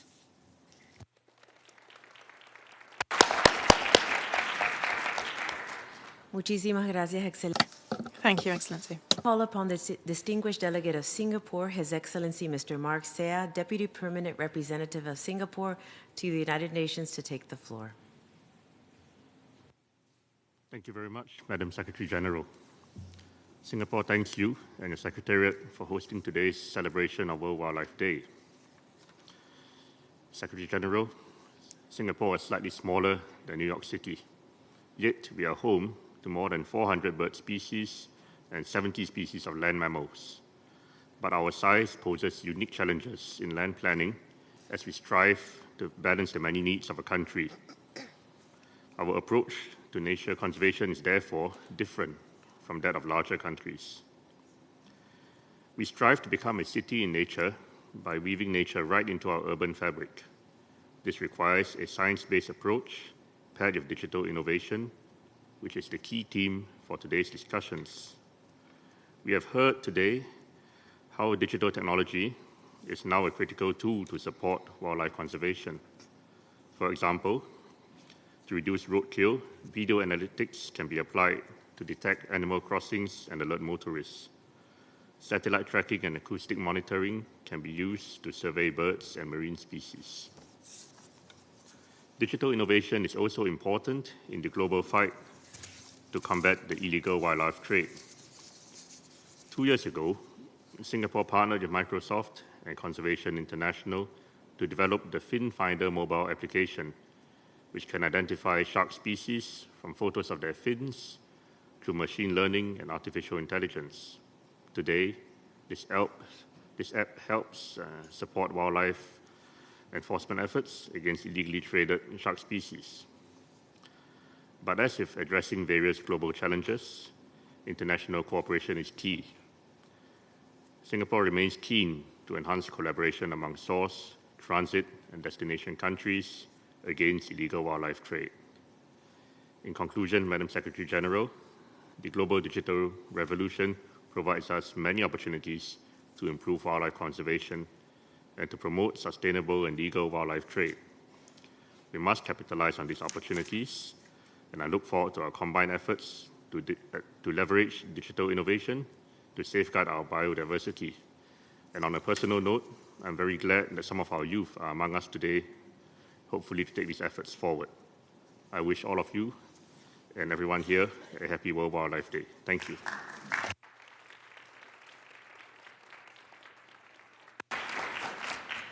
Thank you, Excellency, for your statement, and congratulations again for being one of the winners of the art contest this year.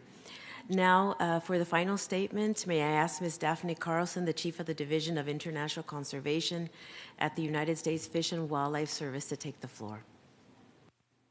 Thank you, Madam Secretary General. I'm honored to be here with you today on behalf of the United States and the U.S. Fish and Wildlife Service in celebration of the World Wildlife Day. The Fish and Wildlife Service works with others to conserve, protect, enhance fish, wildlife, plants, and their habitats. This helps ensure future generations can live with, live from, and find awe in lands, waters, and wildlife. This year's theme asks us to explore how digital innovation can support conservation and sustainable and legal wildlife trade, while making it easier for humans and wildlife to coexist. Conservation challenges grow more complex every year, and technology can help us meet these challenges. But our solutions must adapt and evolve. The Fish and Wildlife Service is responsible for implementing CITES in the United States, and we're supporting efforts to bring CITES permitting systems into the digital age, much like you highlighted just a few moments ago. We recently launched ePermits, an online system to improve and implement CITES-related permitting. and we're now finalizing a database to facilitate information exchange between e-permits and law enforcement, which will streamline the process without impacting its integrity. In addition, we regularly support our implementing partners who are utilizing technology to achieve conservation outcomes on the ground. This includes everything from monitoring elephant populations in Central Africa through acoustic and heat sensing technologies, which I was happy to see in the Wild Labs presentation earlier, to using a portable DNA tool to distinguish big cat species in trade across Asia from confiscated bone products. Our Office of Law Enforcement is a leader in combating wildlife crime at home and abroad, and has a specialized unit which utilizes advanced surveillance technology to support these efforts. We're only scratching the surface on what will be possible through technological advances. This is truly an exciting time to work together for wildlife conservation, and we look forward to continuing to collaborate with this incredible community here and online to use all available tools, including technology, to find innovative solutions to our conservation challenges. Thank you.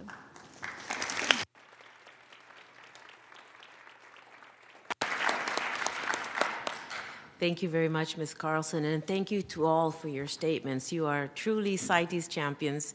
We are so grateful for your contributions and your support to the CITES Secretariat. I would like now to turn back to the panelists for their final thoughts. Based on what you've heard also from the floor, what would be your one take-home message about using digital tech and AI for conservation?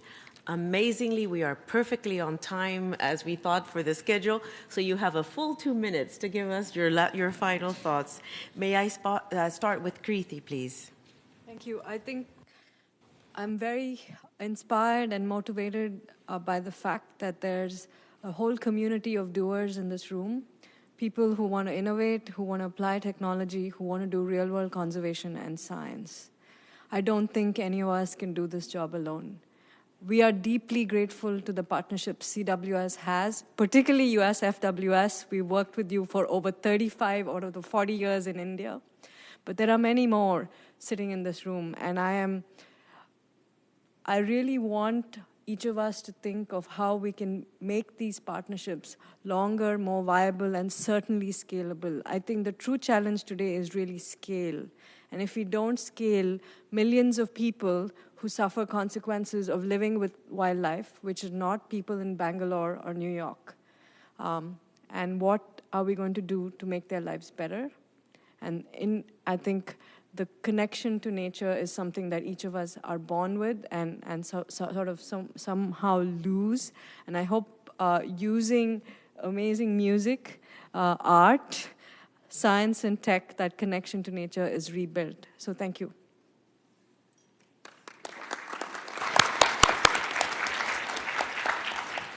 Thank you, Kriti. And one thing that I forgot to say from your previous intervention was, if the people living and coexisting with animals and plants do not feel that they benefit from them, there is no incentive for them to conserve those habitats and conserve that wildlife. So we must do something. We must work with these communities. So your messages are well heard. And happy birthday again. Adams, now to you. Thank you very much, Secretary General. Once again, I'm going to echo the very same sentiments from our colleague. I feel like the days of a lone ranger in conservation are way long gone, and therefore it is called upon each and every one of us to bring in their little efforts so that we can make it big. But also, technology being 25% tool and 75% human, it is paramount that the human being remains at the core of conservation, because he's the main actor. And once he feels disempowered, we can only give what we have. All he can dish out is going to be desolation. And we do not want that to happen, and therefore we should be proactive instead of acting when it's a little bit too late.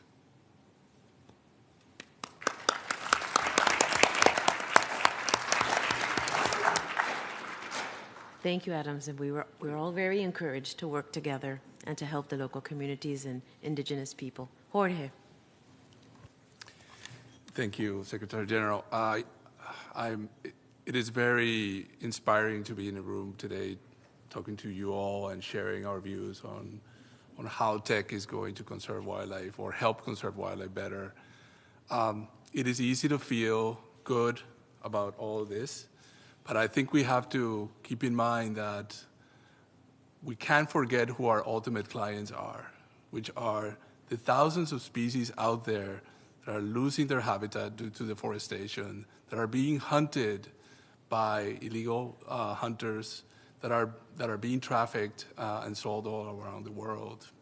And so we've been able to have, technology has provided us a lot of benefits in our daily lives. And we have tools that are incredibly to communicate and to play around.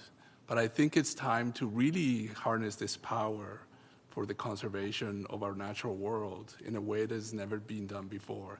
I'm really encouraged by the statements of the delegates of the different countries present here, because I see there's like a willingness from governments to really act on this and make it happen. So thank you all, and I hope for the future.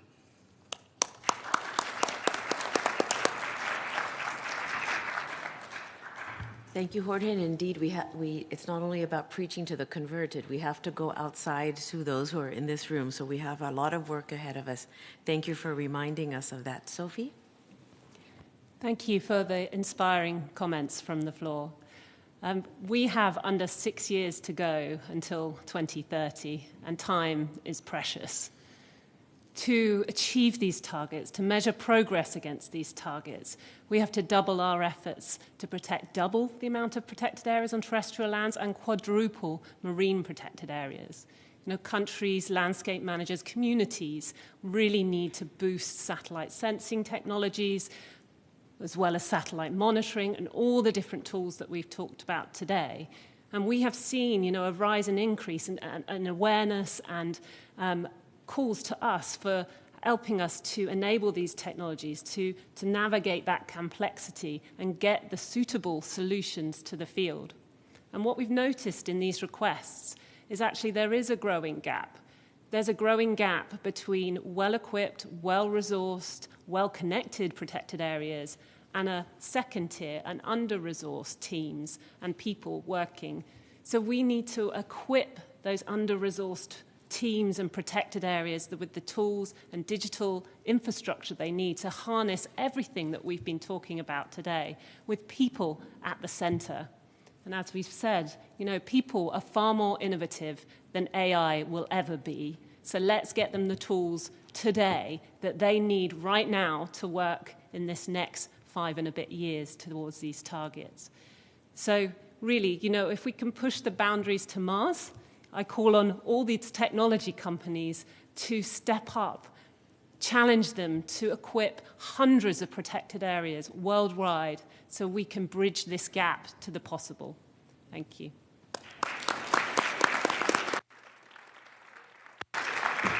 Can I just also say one more thing? I want to express gratitude to everybody who is in the field, working in extremely difficult conditions, putting their lives on the line every day, and they are our conservation heroes. So can we please just give a clap for those people? Thank you.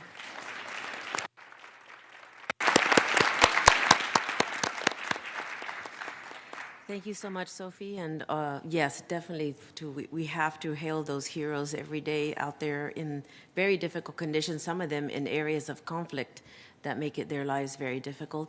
And we need to address the digital divide, absolutely. And we need to make sure that we move from pilot projects to higher level work, big programs. The scalability really is one of the words that we have heard a lot here. We need to move up. Thank you so much to all the panelists for your insightful and thought-provoking messages. Please, a final round of applause for them.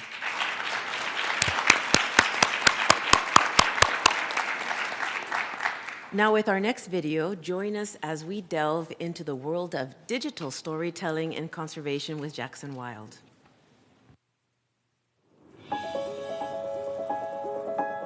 So do we have the ability to change? Absolutely. The question is, will we? We need to give a voice to the voiceless. These species have one chance to be recognized, not only as an object, they are subjects.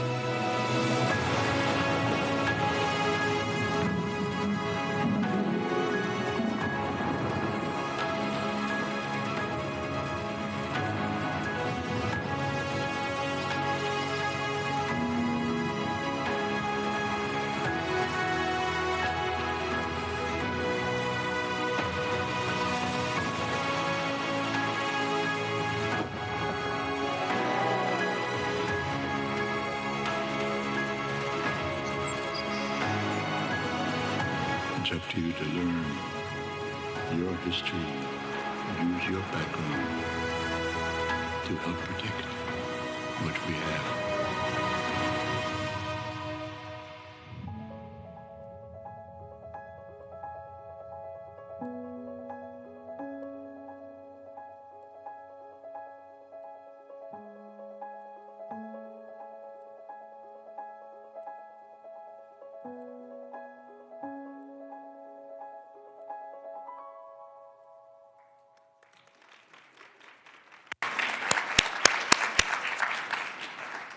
So now I would like to welcome Mr. Jeff Daniels to the stage, who has recently taken the helm of Jackson Wild as its new executive director. I'd like to take this opportunity to thank Ms. Lisa Sanford, who was the former executive director, for her many years of dedication to the World Wildlife Day.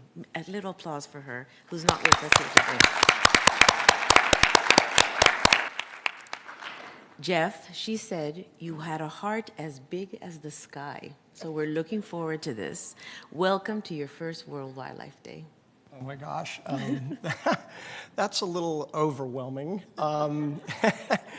And, you know, part of it is because, well, so true confession, my mom, who's watching the live stream right now, always thought that I should be an ambassador to the UN. So I'm kind of having like a circle of life moment. So Kara, if you want to come up and just sing that number for us right now, I can just go home and we're good. The other truth is that, you know, I've been in show business most of my adult life, and you're always told never to follow anything involving children and animals. But after listening to the presentations, the inspiring speakers, performers, it is just such an honor, and I'm so grateful to be welcomed into your community today. Thank you, Jeff. And well, a shout out to all our moms. We have to, well, yeah. Hi, Mom. We're all of those around the world watching us today. They're the ones who inspire us many times, our parents, our family members who inspire us to do the work that we are doing. So tell us, you have been working for a long time. You have a long history of commissioning groundbreaking wildlife films and in support of conservation around the world, especially with your work at National Geographic. Could you share with us your perspective about what we're doing here today, and how has that informed our selections for this year's showcase? Yeah, so I think that in all the years that I've spent commissioning films about the natural world, conservation, the ones that have been the most meaningful to me are not the ones that necessarily won the awards, or the ones that got the highest ratings, or the ones that just felt that they were really there to entertain. They have their place. But it was the ones that had impact, the ones that drove real-world change, that inspired leaders to set aside land for conservation, for environment, the ones that helped inform wildlife trafficking interdiction, to intervene in habitat loss, or to protect, you know, all these different species that are under threat right now. So those were the ones that ultimately made the greatest impression for me. And I think that what it did is it informed a belief that I have about the power of storytelling to change the world. And more than that, the power of individuals. You know, when I think about the youth that are here today, about the message of hope that you can make a difference with the stories that we tell. So from a Jackson Wild perspective, you know, this is about impact. The selections that we have this year, it's about impact. It's about not only emotionally engaging our audiences and moving people deeply, but it's also about influencing, providing policymakers and advocates with the right tools to inspire action.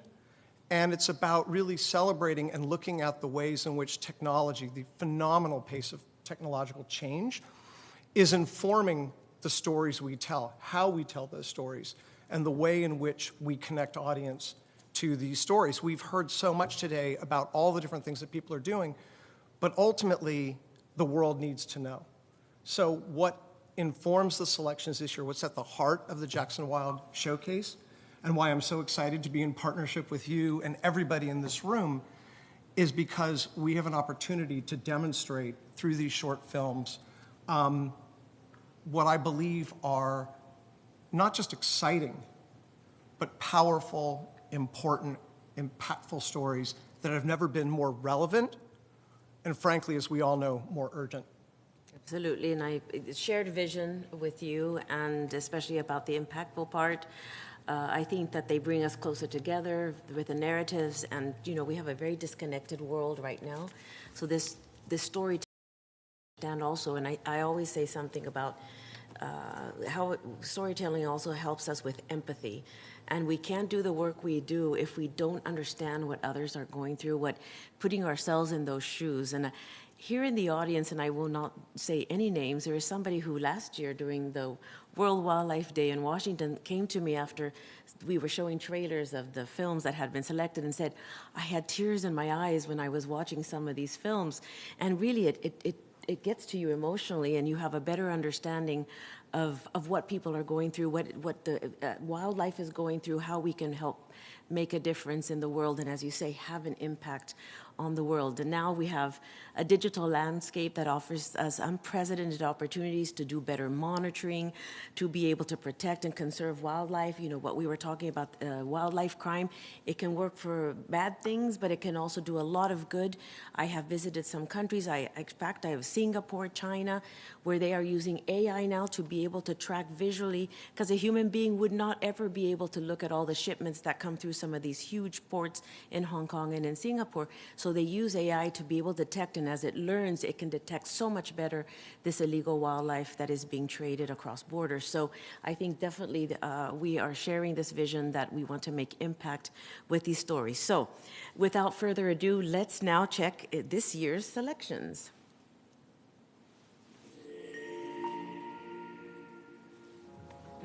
This is our prototype laser. We call this the Blastolex. For whatever reason, ravens hate green. Someone may as well have started a bar fight amongst them. Many times they disperse and don't come back. So once we have this data all processed and our artists clean it up and make it look perfect, the end application here is that we can have a digital copy of this rhino that can be fully articulated, move around in 3D space. So you can put on a headset and stand next to the Sumatran rhino and be one of the few people that have ever been able to do that. Some form of sharks and rays existed before trees, and we know, astonishingly little. They've been lurking in the depths of our oceans for in excess of 400 million years, and they've been part of the stability of that ocean.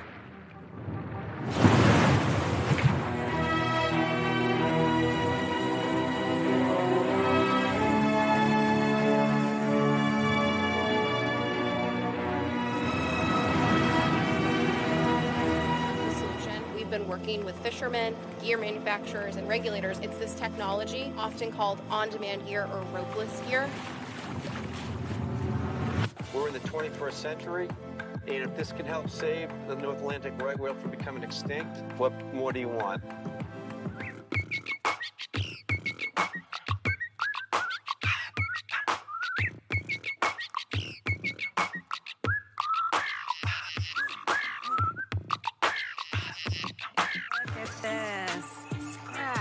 Right here, scratch.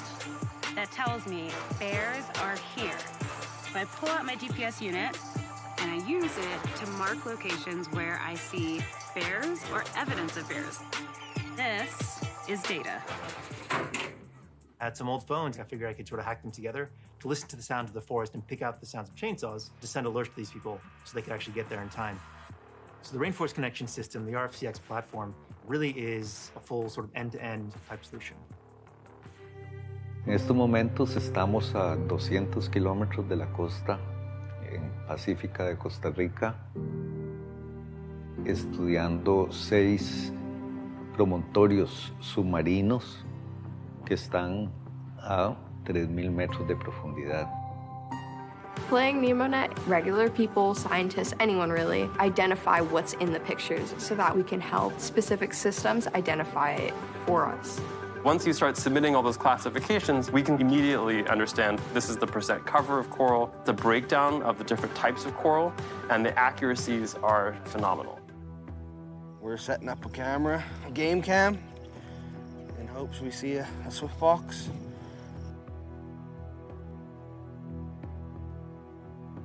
You think about when the swift fox used to run with the buffalo and the prairie dogs and the coyotes out here and the birds, it's just going to bring balance back to this land like how it should be. The day-to-day changes in temperature, hour-to-hour temperature, precipitation, and storms, gradually, as you average them up over longer periods of time, like months and years, they become climate, and then you can begin to see trends. The next big task, within a year or so, we will have analyzed the data, and we'll understand it scientifically and technically. Algunos investigadores, como yo, que nacimos en la ciudad, crecimos en la ciudad, perdimos la capacidad de ver en el bosque.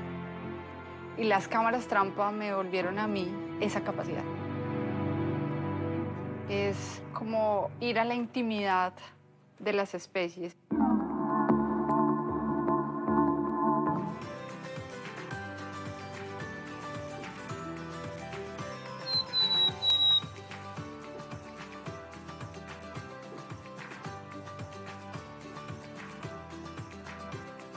The stories that you can tell around the images, along with the images, make something very, very powerful.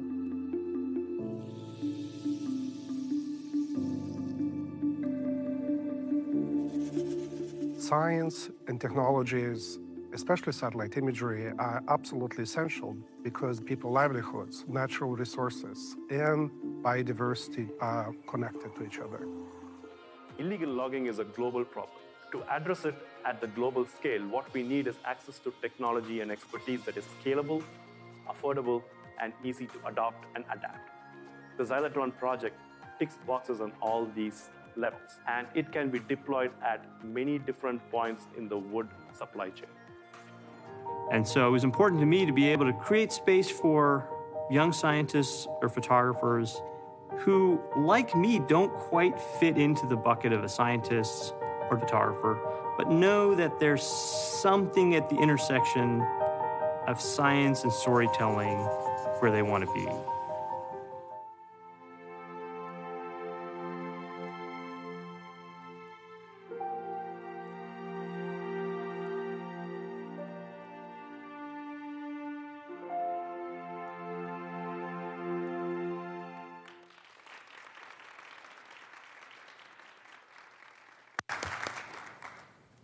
So one of the things that I love about being a part of the Jackson Wild community is the fact that we provide a platform for filmmakers, scientists, thought leaders to come together to create these kinds of projects.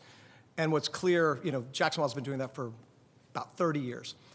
But what's clear to me when you look at this tape is just the passion, the dedication of the storytellers, the filmmakers, the conservationists in the field, to bring these projects to life.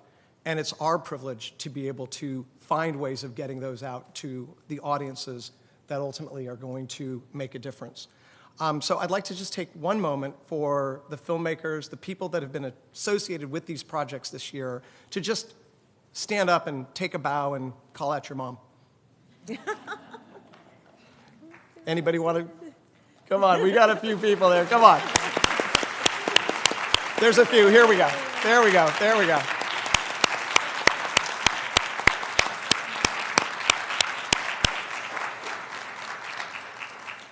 All right, all right. Thank you. And then the other thing that I just want to say is that returning, Yvonne, this year is a very popular category, which is the highly anticipated audience award, where you all and all the people that are going to be accessing these videos online for free for education, distribution, for whatever use you have for the next year. You're going to have an opportunity to look at those, to vote on which one ultimately moved you the most, and then we're going to announce that early in the summer, and the winner of that particular award will be invited to join Jackson Wild Media Awards that we're going to be doing our ceremony later in the fall. So they will get a special VIP invite to come and join us. So we've got that coming too. Yep.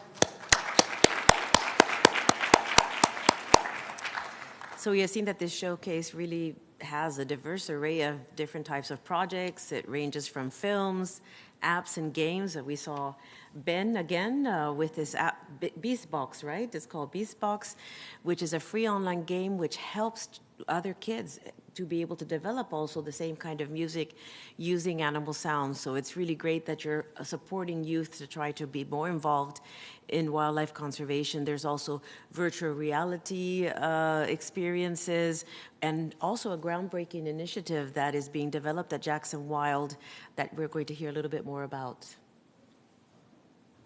That's my cue to turn on the mic. So I'm sure as you were watching the films and the pictures that you all noticed one particular character pretty consistently, and that was the drone.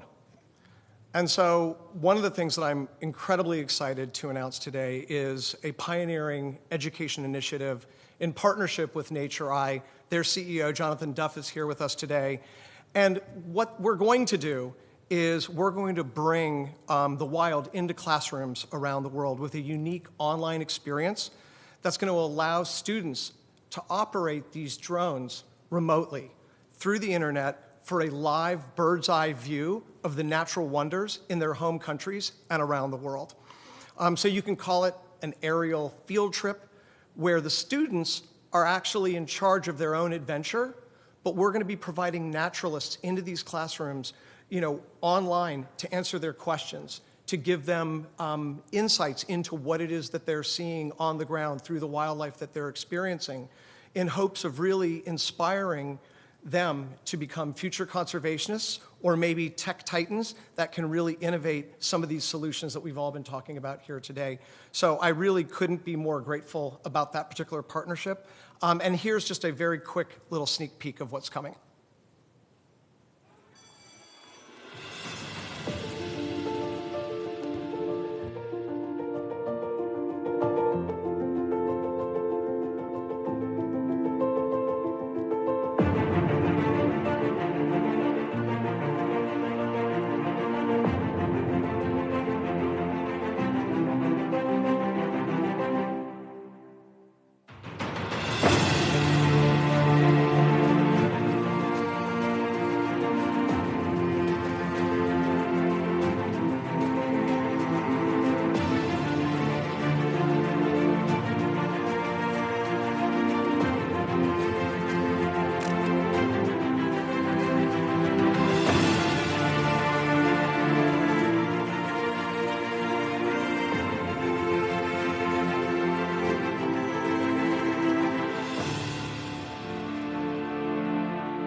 So last thing for me, which is that over the course of the next year, schools in areas of greatest need are going to be invited to apply to participate in this initiative for free.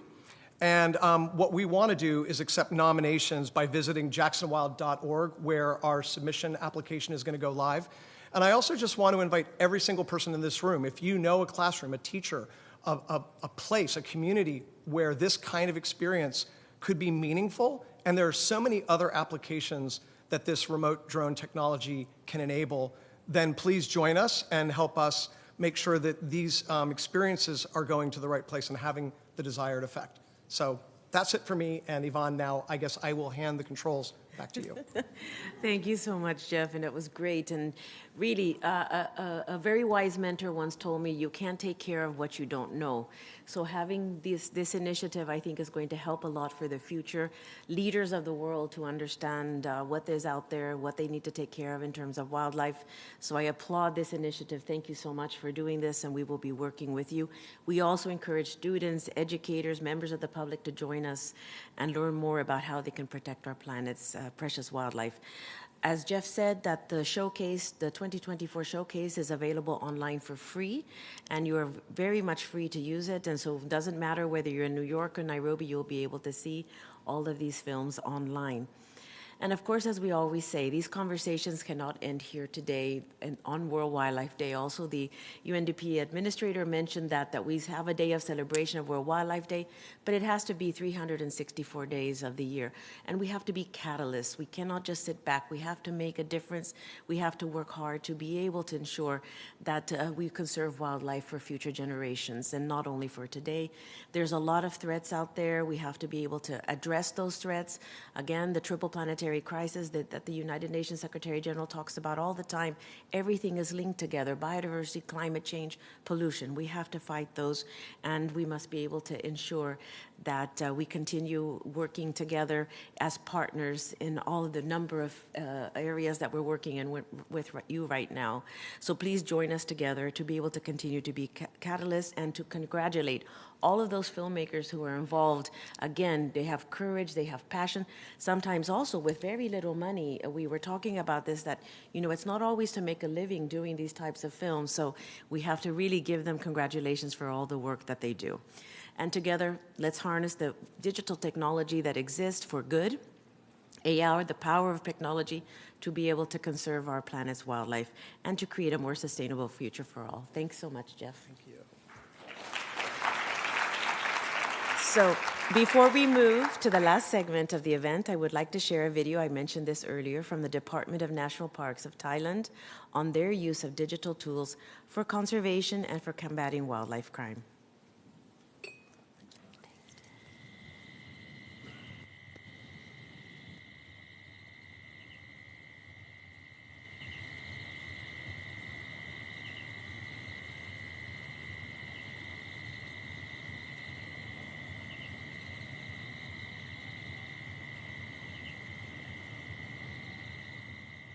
The theme for this year's World Wildlife Day is connecting people and planet, exploring digital innovation in wildlife conservation.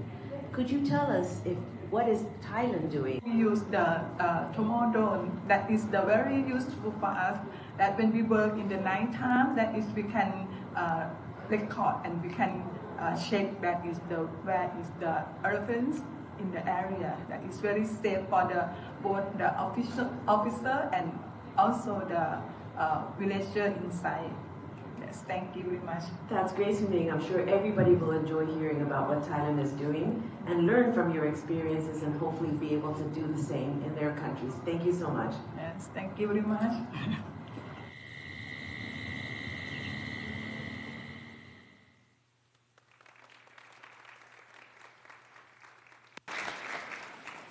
The power of drones to protect villagers from damage from the elephants and give them early warning when there are elephants approaching. And it saves, as in the other example that we heard about not having children be the ones that are at the front to signal the danger coming, we can use the drones. As we now draw this year's World Wildlife Day celebration to a close, I would like to thank the distinguished delegates from member states, observers, and participants who have gathered here both in person and watching the web streaming online. I am so grateful for our partners, UNDP, IFAW, Jackson Wild, and Wild Labs, for joining forces once again in making the event very lively and colorful. A special recognition goes to the speakers. They are the bridge builders between digital technology and wildlife conservation, who have given us so much food for thought. Thank you very much. My take-home message from today as CITES Secretary General is to innovate responsibly, prioritize equity in wildlife conservation technology, and ensure it serves and uplifts communities coexisting with wildlife. Now, speaking of technologies, I would so much like to thank all of the audiovisual technicians, webcast support, interpreters, and others who have brought their respective technologies and skill in running this event smoothly. Please give them a round of applause.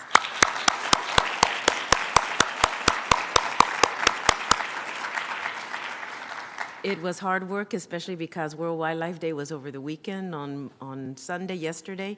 So we had to do a lot of work over the weekend and extra time, so I'm really grateful to them. I'm also very grateful to all the volunteers who offered to help us herd you into here to make sure you had your badges, those who needed badges. A big thanks to the volunteers.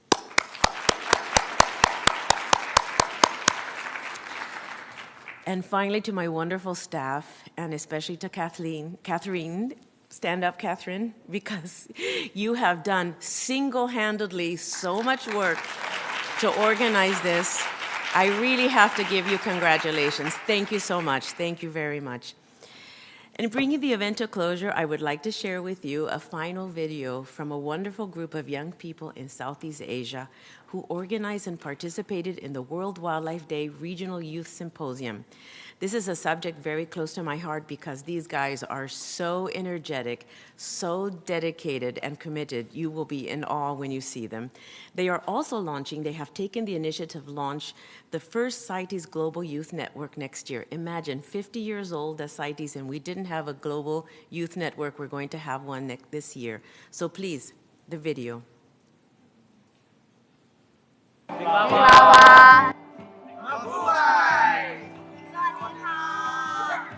So, apart from visiting the booths, there's focus.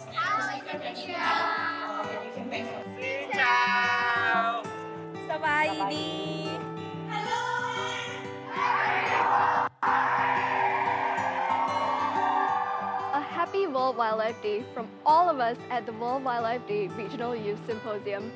As we celebrate the technological innovations and stakeholders who have helped to advance conservation efforts, it is time to step forward and ask, what can youth do? The World Wildlife Day Regional Youth Symposium is hosted in Singapore and is planned by youths, bringing the symposium of our dreams to life and for youths. We envision an event which will bring together youths from all over Southeast Asia and connect them with role models who are working in the field. The vision is to build the next-gen wildlife conservation network for Southeast Asia. To learn about the fight against illegal wildlife trade and the protection of biodiversity. They are able to discuss how everyone can and should work together for this cause. We are gathered to be part of the global and regional effort to tackle these challenges. And I'm glad to see so many young people stepping up for wildlife conservation and joining us at this Regional Youth Symposium.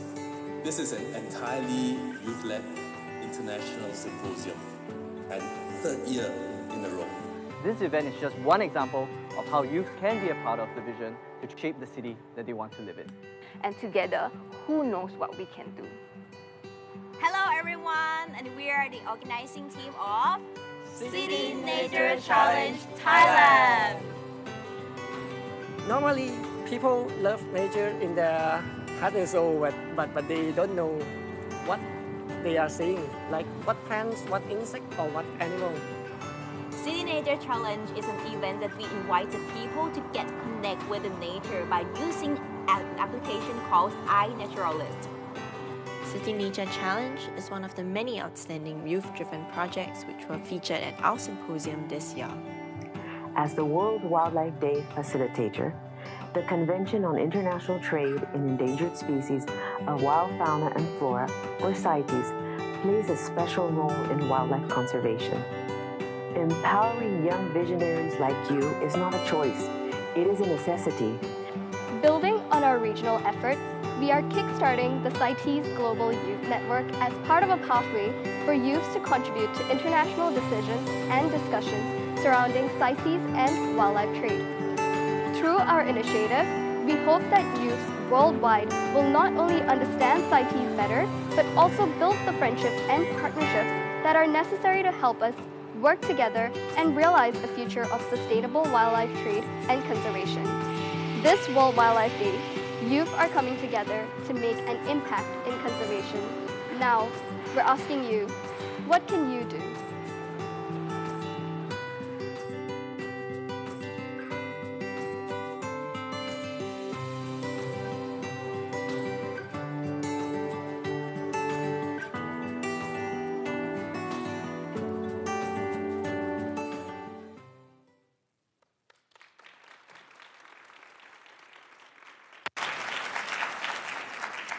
So let's keep working to make sure that we have a better world for the youth, the decision makers of tomorrow. Congratulations to them for all the hard work that they're doing to be able to create this global network. Now the event has drawn to a close. Thank you again for joining us this year. Happy World Wildlife Day to everyone. Thank you so much.